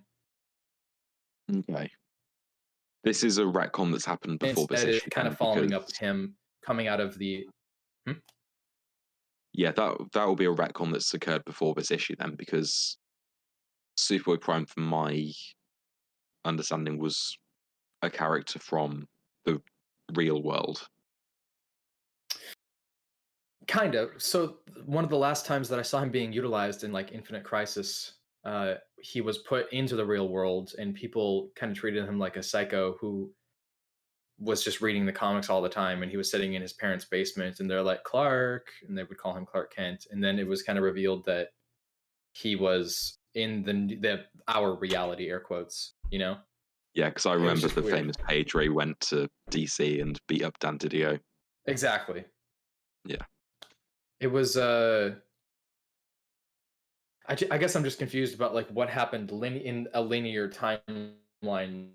Like, yeah, I haven't read all of the Superboy Prime stuff, so I don't really know. It isn't just in the real world. Yeah, I don't.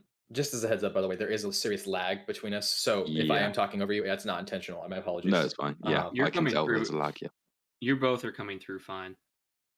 Cool. Okay. This, I don't mind it because it was told well. It was just it was interesting to see really it caught off beautifully guard. told. Yeah. The spinner rack sequence was awesome. I haven't seen a spinner rack in forever, so seeing that was like, oh yay.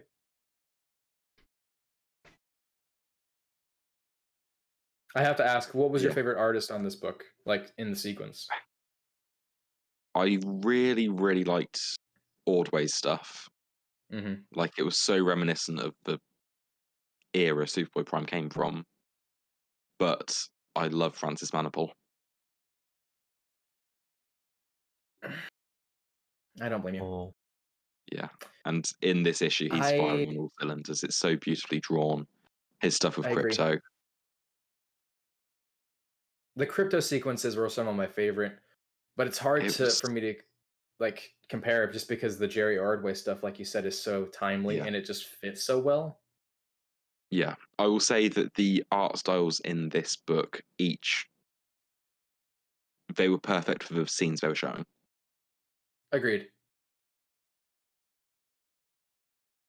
Because I couldn't imagine any of the other artists on this book doing the Crypto sequence so beautifully. Agreed. And putting so much expression and emotion into the faces. All hail Jeff Johns. All hail Jeff Johns.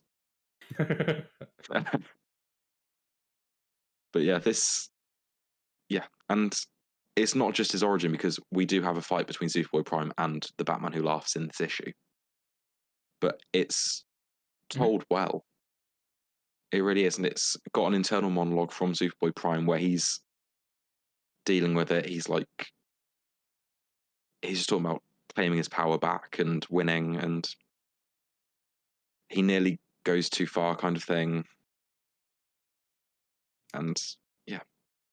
So the cover says Jeff Johns and Scott Snyder. Do we have any idea what sequences Scott Snyder wrote? I think they co-plotted it together. Okay. Yeah, they're just Scott Snyder and Jeff Johns writers, but you can tell it's a Jeff Johns issue. It definitely feels like a Jeff Johns issue. Yeah, the heart in that. Scott Snyder would have sort of helped plot the Batman Who Laughs stuff, I think, but Superboy Prime is Jeff Johns' baby. Baby. Well, it is. He's the one who's written All him right. in everything Okay. since Crisis. Yeah. But yeah, the issue Josh, or like did you read this? No. Okay. Superboy Prime basically starts using his multiverse breaking punches to defeat the Batman Who Laughs. And I think Like, what'd he do? Wind his arm up really fast, like give him a gut punch. Nice. it looks like he beat him. Is that right? It seems like it. It seems like this was Yeah. the pivotal turning point in the Dark Knight's death metal story arc.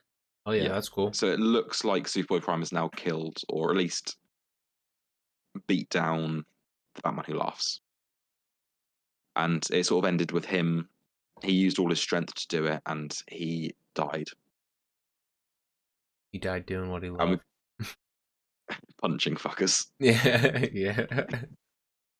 Justice. But yeah, we get this beautiful page drawn by Francis Manapul that sort of mirrors the scene from Death of Superman in the 90s, where Ooh, Superman's like broken, lying on that's rocks, cool. and instead of Lois being over him, it's Krypto, because Krypto was sort of the one who helped Superboy Prime reclaim his humanity.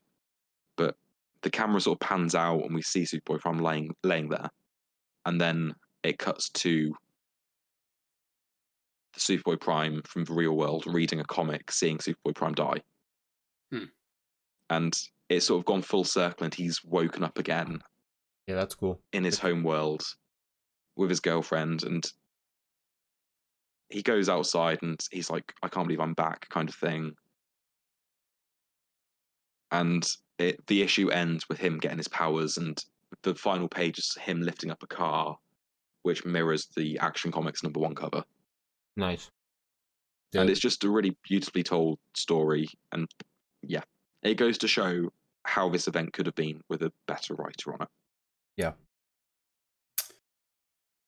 I am not going to go that far, because I am going to say that I do like Scott Snyder. I do feel like there's a lot of convolution in this storytelling experience, and I don't necessarily think that that means that it was terrible, but I will say that there was a lot of points that left me confused. So I think that lingers the question of... I have enjoyed stuff by Scott Snyder before, but like this has been some of his weakest work I've seen.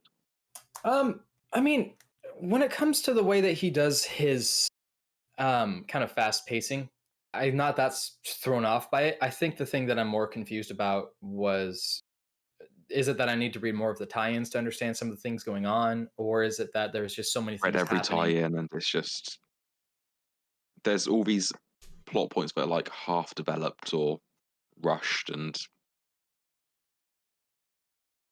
it's just it's not the best. I really enjoyed the first Metal. Sorry.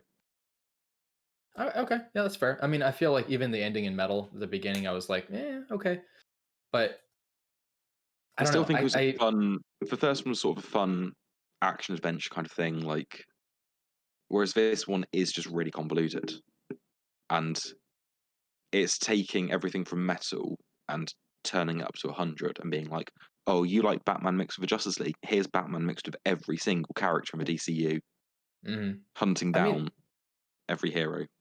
In the sense that this is a multiversal story war where a bunch of different characters are coming together with either other universe versions of themselves that are evil or good, or somewhere in between, I think that was the success. Yeah. But storytelling experience lost its momentum when you started asking the questions, when did this happen? What character is that? And I think that that's the issue there. Maybe that's an issue with editorial. DC has been known for that issue sometimes, but at some point or another, it definitely missed a a hopping off point. Maybe this could have been Snyder something that said- if it got extended by like 2 more issues, it would have made a difference. I don't know. Yeah, Scott Snyder said originally, he was supposed to oversee the entire DC line, which would have told a load of interconnected stories in every title, with each member of Justice League fighting off, like in Nightwing's book, he'd be fighting off against something and all that. But because of COVID, it all got reshuffled and condensed into various stuff. So I feel like it got sort of hyper condensed, and he had to rewrite it to account for that, instead of being able to tell all these individual stories in all these different corners. But yeah, and I feel like the main story suffered for that. That's unfortunate. Yeah, because he said he had an Aquaman story fighting Cthulhu or whatever it is, Baphomet. Yeah, I mean, I'm not going to disagree with you. I think that there's a lot of things. Yeah, so I feel like the Cthulhu Batman thing, Baphomet, he's shown up in the series. I would have really enjoyed to read that. That's unfortunate. Yeah, so I feel like everything's sort of been hyper condensed. It's made all these ideas seem really half baked, when in fact they were supposed to be expanded on a lot. Have we lost Ty? I think so. Okay. I heard you, and I responded. I don't know what happened there. Sorry. Yeah, I didn't hear what you responded. No, I was saying I basically agree with you. I don't know. I feel like Dave's criticism is kind of valid. I think when there's so many things like hitting all at once, sometimes that works. It's just, I don't know. I feel like we've talked this thing to death now. I almost feel bad about it. I feel like I'm beating a dead horse. I don't know. What do we have left for This issue comments? was really, really good. And yeah, Francis Manapul is a great artist. Agreed. I love him.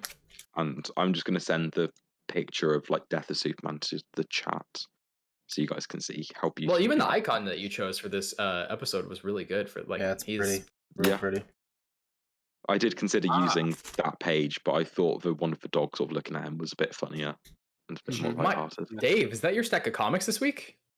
Yeah, well, it has all the maestros. No, it's not because like in reality, that's my stack. This was what I was reading for the cat. I never read any of the maestro stuff because I didn't realize Crave was reading it, so I caught up on it. And it's good. Yeah, it was really good. It's definitely leading to this inevitability of this. That's funny that they did this in the 90s. Like, holy shit. It was worth the wait. Like, because now it kind of has like some what do you want to call that? Like, I don't know. It has like it's just unique now because it's trying to lead up. It happened in the 90s, and now they're telling a story trying to lead up to what happened in the 90s. You know, it's cool. So much room for filler. So, yeah. What any other comics before we move on to Wonder Woman? Undiscovered Country, but I know Josh is. Yeah, I'll just say I saw that coming. Meaning like I saw the place being effed up, not as it seemed. So yeah, that's cool. Yeah, I agree, and I think this sort of opened the door to the next arc quite well. Yeah, it really sort of opened the world up a lot, and yeah, it's cool. Yeah, it's still moving along pretty solid. Yeah, I'm enjoying it. And did you want to talk about Walking Dead? You said you caught up on the issues, didn't you? Yeah. The omnibus doesn't have any chapters. It's one straight read through. So I have guessed that I've read up and caught up. But okay. I still really like it. I think he's very good at writing dialogue, and it's just really good. And I'm gonna keep reading it. I'll just I'll keep opening up that Omni, and then I'll buy the second one because I'm like, damn, he really does write I don't know. This was issue 5 this week, so yeah, we've got one more issue, and then it's the Charlie Adlard art, which is will be colored. That's gonna be cool. Just to see it in the book change. I haven't gone ahead, so I don't know. Like I haven't seen it. So it's something. Yeah, it's much more unique art. So I'm really curious how it's gonna look with color. Yeah, because the color looked like there was a lot of love in the color, man. Like that guy who did all the coloring looked like he gave a lot of love in all his it's intense. Yeah, I dig it, man. I'm really happy I picked it up because they really just like I forget his partner's name. Laurie. No, his partner in cop world. Oh, Shane. Like, yeah, Shane. I like all that. I'm like, that motherfucker, dude. Like, oh, I can't wait to see what happens because I have never seen the full season of The Walking Dead. Shane's not a character I remember, like that I know of. So I'm excited to see. Huh? John Bernthal. Yeah, I didn't see it. I don't think I ever saw, like, I've watched bits and pieces of The Walking Dead, Okay. but I have never, and I feel like I've seen enough, like, weirdly enough, I knew about Morgan and, like, his, like, he was all I'm like, right, his name was Morgan. Yeah, I just know, like, his life doesn't go as planned, I don't think, so it just based on the show. So I'm kind of excited to see how he plays out in the comic. But as for Bernthal, no, I did not know that, and that's pretty cool because Bernthal is pretty cool. So, but I hate Shane, so I would have hated Bernthal. I'll kill that son of a bitch. Played Shane really well. Did he? Good. No, good. As long as I can still, I'm just saying, like, that character's an asshole. Like, he's delusional. I'm not gonna lie. I kind of feel like the show did a better job with Shane than the comics did. There was it really did like a slow burn with his sort of drive into assholehood. Yeah, that's cool. Mm-hmm. Yeah, right now it's very comic-y, meaning like when he was kind of like, when she turned him down, it kind of had that ending scene where he was just like, I'm sad, So really, but I still, conversation-wise, I mean, this dude's, I think, above a lot of people. I don't think I've come across anybody writing I'd like to read somebody. I'd like to read another writer that can do human interaction. Like, seems very real. Yeah. Very good. Kirkman really does thrive with humans, interacting with humans. So I dig it. All these character dynamics with all these different characters. Like, Invincible had a big cast as well, and he wrote all these interactions so well. Good for him, and I'm excited to keep reading. Yeah, definitely. All right, moving on to the main event here, the Wonder Woman. Yep. You guys, Batman Beyond number 50. That's right there. Show. Did it end good? It was all right. It was a weird issue. Very beginning of the series,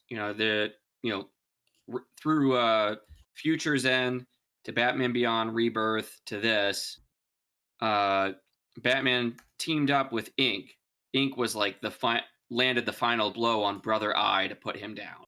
So she was on a, Brother Eye satellite when it exploded, but somehow she's back. She's killed some people. She's attacked Bruce Wayne. She's losing her consistency. She's about to fall apart. So she's got some sort of stabilizer that she's trying to build, and they end up trapping her in that. Bruce Wayne, had to go get like a fake heart or an artificial heart put in him. So he's going through surgery through this whole thing. He could die, he might not die, but he makes it through in the end. And then Terry, as Batman, gets inducted into the Justice League. He and Wonder Woman fly off at the end of the issue. I don't know. They're going to fly into space. It says definitely not the end. This cover, not too bad. Laura, very nice. Yeah, I really like this one. Oh, he picked up more than one. I had to. Extravagant. I know. That extra $4. How frivolous. That's a dope cover, though. That was real sweet. Mm-hmm. Now we can lead into Wonder Woman. Oh, yeah. Fire away. We share your thoughts, whatever you thought. If you thought anything. Well, we're talking about Wonder Woman 1984. There you go. Written and directed by starring Gal Gadot and Chris Pine. I was gonna have my wife step in for this, but she's not in the house right now. I wanted to like this more than I did. This felt really, really cheesy. The first 10 minutes were completely unnecessary. The first 10 minutes were deleted scenes from a Percy Jackson movie. I don't think it was unnecessary. Maybe could have been trimmed down. There was some weird stuff going on with that first 10 minutes. I think we lost Ty. I'm going to argue that because you could have told the entire purpose of that.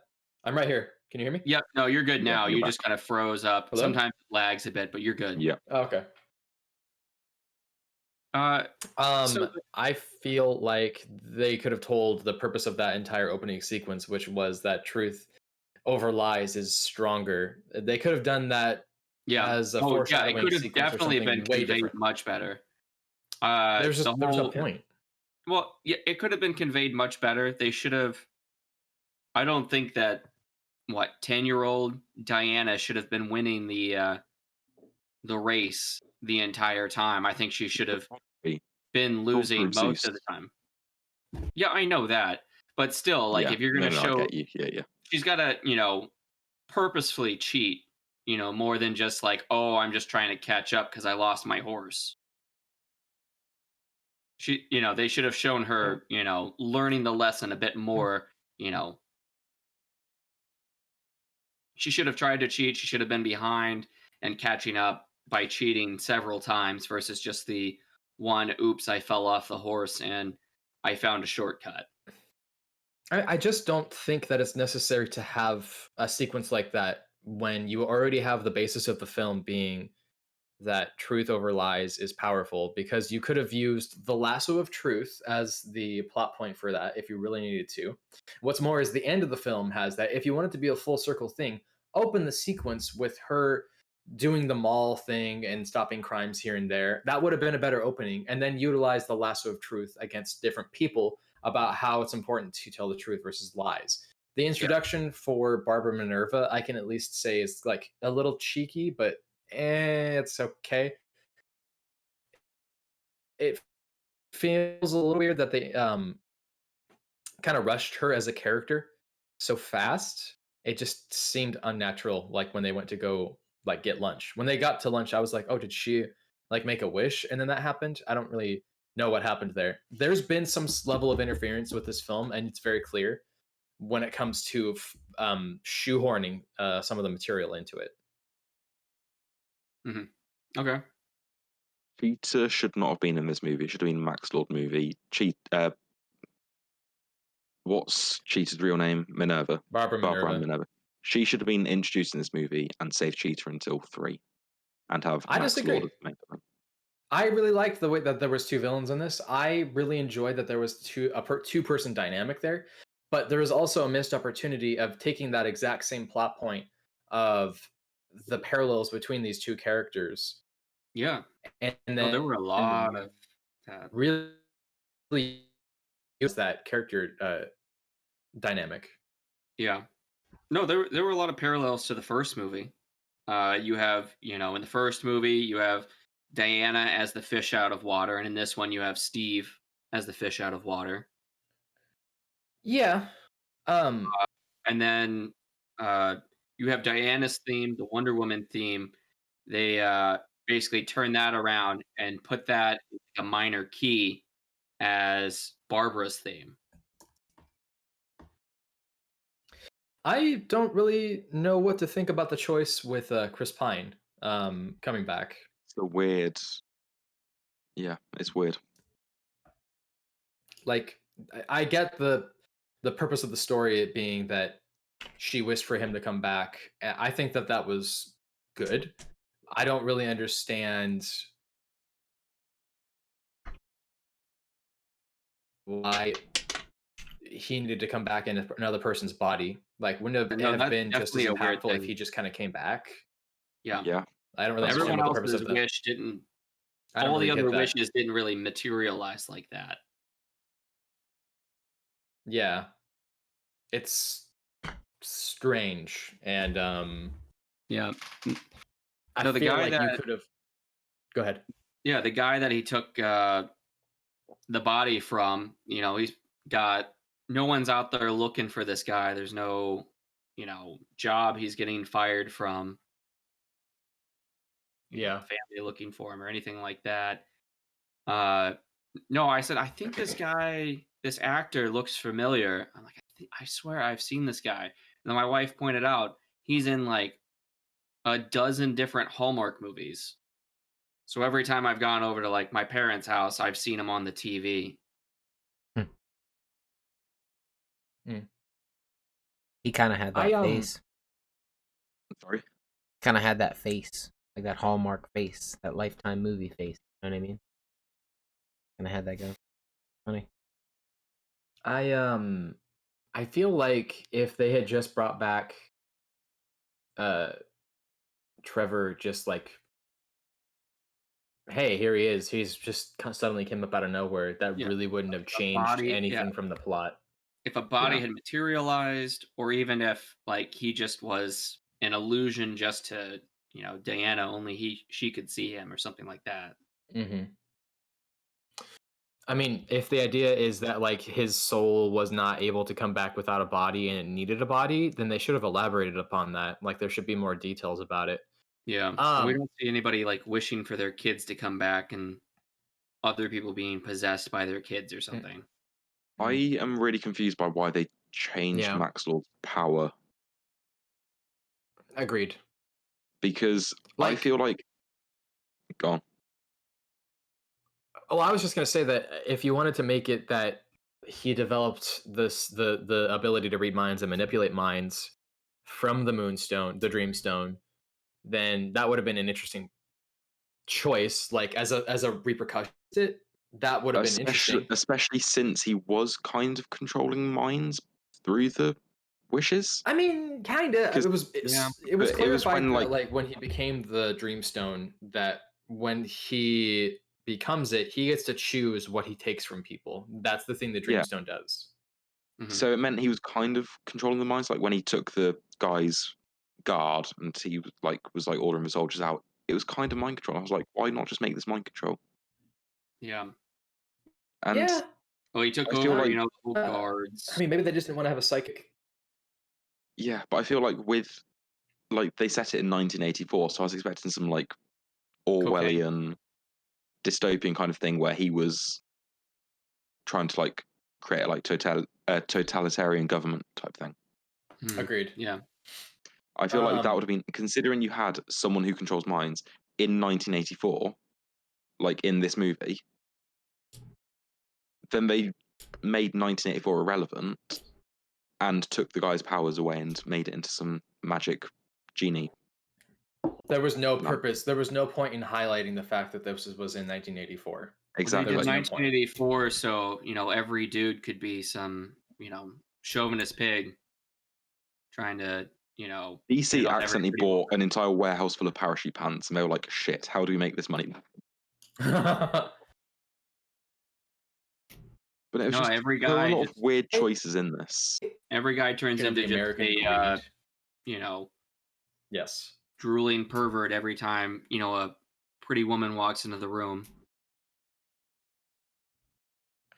If this wanted to be a film that reflects upon American greed in the 1980s, they could have done that, but they didn't do that.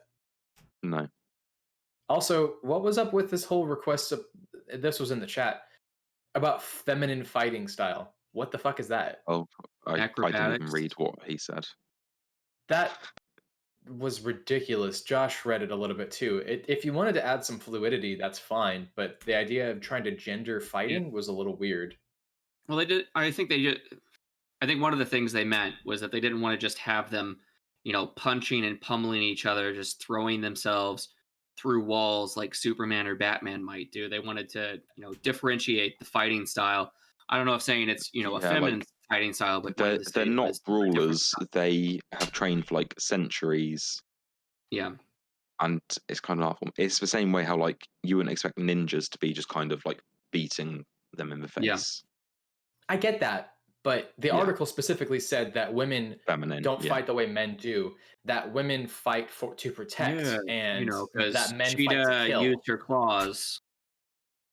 It seems like the same. It just reminds me of the Miles Morales review where it said about exaggerated black teen swagger. It's them trying to force something into something it's not. I think that was just a way to explain the reason they, utilize the Cirque du Soleil style of movement, which is fine. But I mean, look at what Tom Holland is a ballet dancer, and that fits completely fine. Would you say that he fights like a woman because of that? I would. No, he fights like Spider-Man. He does. That's how Spider-Man is supposed to be.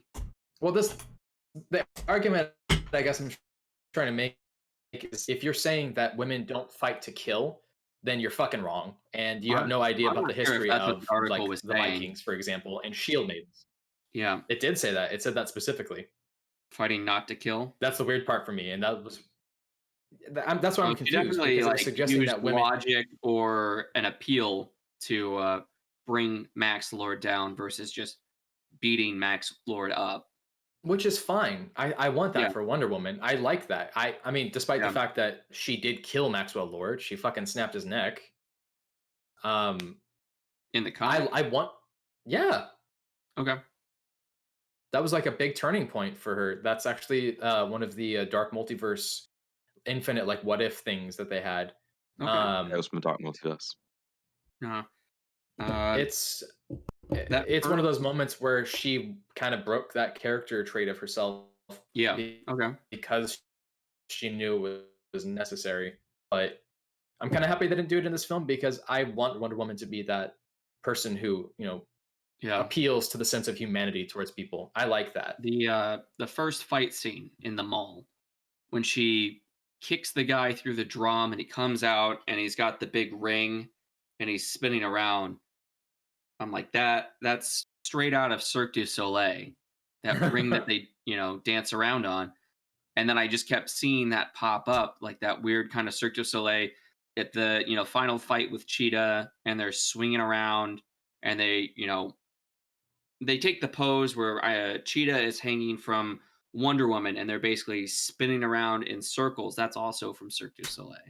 They consult. They had Cirque du Soleil consult on this, and if they had like a Wonder Woman Cirque du Soleil show, I think that would be pretty cool. I think they could There get was a lot of artistic elements to this that was very appealing. I feel like the fight sequences were very beautiful. Yeah, but I think it would I think be a pretty good show. They've done Cirque du Soleil has done a lot of stuff. They've done a Beatles inspired show. They've done Avatar. The That's Avatar cool. one was pretty good. That sounds cool. I don't know. What did you think, Dave? When did you see it? I saw it. I saw like part of it one on Christmas, I think, and then the other part on the following day. Did your wife watch with you? Yeah, she watched it too. Yeah. Yeah. My girlfriend watched it with me, and she shit all over the entire movie. Yeah. I mean, my wife didn't exactly care for it either, but she thought I was being a little too critical. Really? Of the movie at the same time. That's funny, because I feel like your criticisms are way nicer than my criticisms. Yeah, well, I'm trying to be nice. I don't want to be too overly critical. There's a lot of points I think that most people. For me, I really wanted to enjoy this. I had a lot of. Yeah. No, go ahead. I'm sorry. We had. I was going to say. So I couldn't hear you talking. Yeah, the other. I mean, I can be more critical of it. I mean, we could talk about the weird, odd weightlessness, or how Wonder Woman kind of floats around in different fights. Notice how when she's running, she kind of. It looks like she's being carried and just kind of doing. Yeah, her steps don't really match up with. I didn't like her running. There's that. There's. It reminds me of children that she saved. Ezra Miller's running in Justice League. Oh yeah. Where it's kind of. He may as well just be like on a treadmill. Okay. I mean, I liked the Ezra Miller running. Fair enough. It was just kind of like it didn't look like running, and I don't know. Okay. Flash, I kind of understand it with more. But hear me out. I already hate you, so go ahead. All right, so hear me out. Do you remember that really bad Hulk movie, Just Hulk? The first one? The Eric Bana one? Yes. Okay. Do you remember when Hulk is running around in the desert and he's just and all the steps match up and he's just fucking going for it, and then he bounces? Yeah. If they had done that in this, that would have made more sense to me for her running around and being super fast. Yeah, I don't want her being Flash, but that's just me.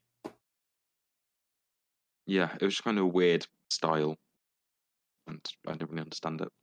It was strange. Yeah. I think the other problem is that there's so many like successful moments of cinematography that were planned in, I don't know, it feels say like Man of Steel or in Justice League, that the comparison to this is a little hard. I don't know, sometimes it feels like she's they should. It's 1984. They should have had her on like inline roller skates or something. The way that she slides across the ground every time she dies. Good stop. I will say this: someone needs to go back and edit in roller skates on that scene. As weird as the invisible jet sequence was, I liked it. I would have liked it more if they had explained why she can just turn things invisible, like a little bit better. So it came out of nowhere and didn't really set up. She was like, "Oh, I always wondered how Zeus managed to make Themyscira invisible. Let me try it on this plane." Oh, and it worked. Yeah. Oh, I missed that line about the power being applied to Themyscira. Yeah, it was supposed to be that's like how they were able to hide Themyscira from everybody else. In the more recent Wonder Woman comics with Greg Rucka, when Steve Trevor crash lands to Themyscira, they take their plane and then they cover it in scales that reflect light. That's how it becomes invisible. So I don't know which one was the better choice, but I don't mind this kind of comic booky weirdness with this. I just thought it was weird how they kind of didn't set it up very much. They were just like, "Oh, Zeus taught me this." Explained a little better. Yeah, it wasn't even Zeus taught me this. It was, oh, I wondered how Zeus made Themyscira invisible. I've been practicing with it on coffee cups. Let me try it on a plane. Yeah, it worked. It was just such a strange. Does her people, do all the Amazons know how to do that? Is that just a Wonder Woman thing? That's my questions that follow up with that. She said, I always wondered, and I've been trying to work it out. So it seems like this was just her sort of hypothesizing about something and testing it, and it worked. Yeah. It was just a really weird choice. I really liked the lead up to her flying. And as cheesy as it was seeing her with a fist in the air, I liked the way that she used the lasso to lasso onto things and to kind of propel forward and like learning how to fly because of Steve. I thought it was really cheesy, but I thought it worked. I think she should have either used the lasso entirely or just flown. I don't know why she can fly, but also needs to lasso onto things to turn. It seemed more like she can float and responds to the air and the wind, but that she can't propel forward. So, okay, another thing you're probably going to hate me for. I actually really liked the cheetah design in this. It wasn't bad. We just need to get the butthole cut.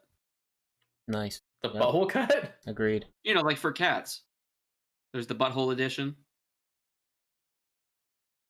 For the film Cats? Yeah. You don't know that one? There's a version where they had the CGI buttholes on cats. Wait, they removed the buttholes from Cats? Yeah, that's the one that got released in theaters. But at one point, they had buttholes.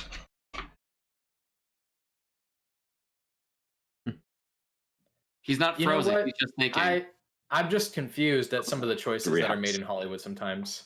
Yeah. Damn it. No, there was a whole hashtag release the butthole edition. Of course. God. All right. I really was hoping that Cheetah was going to be an ongoing villain, and I would have. If she comes back for the third movie, I would enjoy it. Yeah. If the third one's not look, this one was clearly not as good as the first film, but this still had a lot of benefits to it. And if they don't like fix it all in the third film, I don't want to see another Patty Jenkins film ever again. What do you think fast tracking actually means? It means that they're more willing to put money towards the project itself. Typically, the slower pace of filmmaking means you got to find the producer, find a creative team, you got to find a script writer. Fast tracking means that they want to get it into production as fast as possible. Yeah. Pre-production is the process that's the slowest. So when they're fast tracking something, it means that the pre-production needs to be rail thin. Sure how much that really matters, because I feel like they have to have already been in pre-production already, because the movie, they finished it they did all the filming in 2018, maybe a little bit of early 2019. Mm-hmm. So they've been done with this for, a year and a half, 2 years. It was originally going to be released like November, December of 2019. So they've had a lot of time already to work on this. I'm sure they already knew they were going to make a third one. to me, this is one of those films that they had a lot of time to work on. I feel like somewhere somebody edited something too much. I feel like there might be a director's cut of this film that might No, be a little she bit said better. everything's in the Jane. movie. Yeah, Really? exactly. She doesn't film That's any extra unfortunate. scenes. What'd you say, Dave? That's really unfortunate. She doesn't film extra scenes. Okay. Well, it's already 2.5 hours long. Well, I guess what I'm saying is that when you cut, okay, as an example, Blade Runner, there's like 7 different cuts of that film, and they all make a huge difference. The final cut versus the director's cut are 2 completely different feelings of a film. Mm-hmm. And the theatrical cut has a narration by Harrison Ford that also has the movie trimmed down. Like, there's a completely different experience of a film. He didn't want to do that. Yeah, you can hear it in his voice that he did not want to film that monologue. No, they drag Harrison Ford into the recording booth, kicking and screaming. I don't know. I was kind of hoping to enjoy this film a little bit more than I did, but I still liked it for what it is. I'll probably watchable. It was something I could have on in the background again as I'm doing like college work or something. Yeah, I was telling Just somebody, like I think I was telling background you noise. this, that like I would compare this to like Iron Man 3 or Aquaman. Maybe Iron Man 2. Yeah, actually, I would agree with that. I still think Iron Man 2 is better, and I think this was still better than Aquaman. Yeah, okay, I would agree with that. I compare Aquaman to Transformers movies. Okay, fair enough. Also, Jeff Johns wrote the script for this, and he wrote a script for Aquaman. Is he working on any more scripts for movies? Okay, look. I'm just going to say this right now. I know you hate me for this. I'm sorry. I'm just saying. I like Jeff Johns a lot. I don't think he needs to be writing scripts. I think he needs to stop and then just go back to fucking making comic books. That wasn't the point I was going to make. Alone. Is he writing the script for the Green Lantern show or movie? As far as I'm aware, he's a producer on the show. Okay. Because he did something in this movie and Aquaman that was just... I just noticed the similarities. Halfway through the movie, in both this and Aquaman, he had them go on an adventure to the desert. Some people have their thing. Yeah. You're right. He's a big fan of Jim Morrison. Oh, I think he's going to be involved with Green Lantern Corps. You know what? Don't get me started on that. Halfway through, they're going to go on an adventure to the desert to find something. To find Jim. A little side mission. The Green Lantern is never going to have my heart breaks for it, and I'm going to just die before they actually make that fucking movie. Isn't Green Lantern Corps the show, and then they're doing a Hal Jordan, Jon Stewart movie? Green Lantern Corps is the name of the movie. The Green Lantern TV series is Hal and John. Yeah, he's the series Green Lantern for HBO Max. Yeah. Okay. Fair enough. What was I going to say? Stargirl as well. I feel like Pedro Pascal was wasted in this movie. He hammed it up. Yeah, he could have done a lot better. And yeah. I really like Pedro Pascal. I kind of like some of the background choices that were made in this film, like the fact that he dyed his hair blonde and they don't touch it, or the fact that he changed his name, barely touch on it.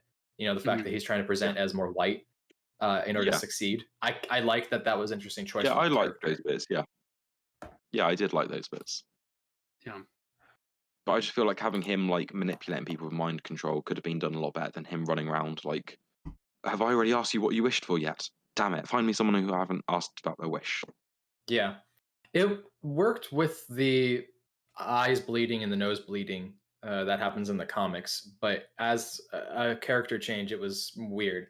It's almost as weird as when they changed that one character from Birds of Prey who was supposed to be a mute. I'm sorry? Cassandra Cain. Yes, thank you. That was a weird choice too. They made her super talkative and chubby and like a street kid, and I just don't. Yeah. It seems like they care less about doing characters and more about just kind of telling the movie experience, which I kind of have to get over for myself. That's a me thing because I recognize that a movie is going to be different from the comics, and I need to get over that sometimes. Yeah. But I think when there's such dramatic character changes, it's a little weird. I would say that as a presentation for Maxwell Lord, that was pretty well done. The power, it just seems like a weird thing to change the power set. I don't know. Yeah. They filmed this in summer of 2018. So that was he filmed this and then he went on to do The Mandalorian. Mm. Even though this just came out. That's how long it took to get this movie out. Was they were able to make 2 seasons of The Mandalorian. Right. I feel like for me, this is like a solid B. Like it just sitting at an 80% for me. Yeah, I'm at about It's 75. much lower than that for me. Like, I wouldn't give it 80%. It. Sorry? You froze. Say again? Are you talking to me? Yeah. Oh no. I was just saying that there was moments where it was really cheesy, and I feel like it could have been more camp, and it would have been more heartfelt, but Yeah. they kind of missed the mark on some parts.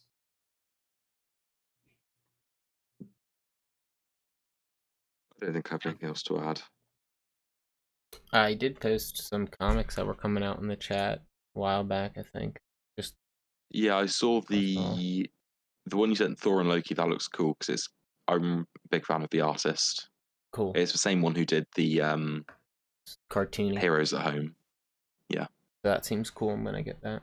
I don't know if it said Yeah. how long it was though. I don't know. Doesn't say. So looks fun though. Yeah. And then- Superman Red and Blue, I'll check out. It's another Yeah, one of those that- anthology books. Oh, is it? Oh, I thought it was. Wait, let me read the description. For some reason, I thought it said something else. Oh, yeah. Oh. Fresh. Oh, it's almost like Batman Black and White then. Yeah. Oh. Only, yeah. That's pretty but with cool though. Superman's colours That's pretty red and blue. fucking sick though. Yeah. Actually, that's pretty badass. We could get some cool Superman. Yeah, I mean, just cool that Superman cover, stories. that holding covers or whatever is fucking awesome. So. Yeah, that's Gary Frank. So yeah, that's pretty sick. good. Last of fucking- Doomsday Clock. God damn. Yeah, he's good. I might have to pick up the first one at least, just because that's fucking awesome. Yeah, I'll give it a go. There's a story written by John Ridley, who did other history of the DCU, so it'd be interesting to see what else he has to say about Superman. Oh yeah. All right, word up. Yeah. I think we've got a relatively light week in the comic world this week Mm-hmm. because it's a 5th week. What have we got? It's the end of the there's year. actually a few things. Yeah. No, it's heavier than I thought it was, to be honest. That's what she We've said. got Batman Annual 5, which is the origin of Clown Hunter. You've got Amazing Spider-Man 55, Ty. Dave, are we still doing X-Men? Yep, for now.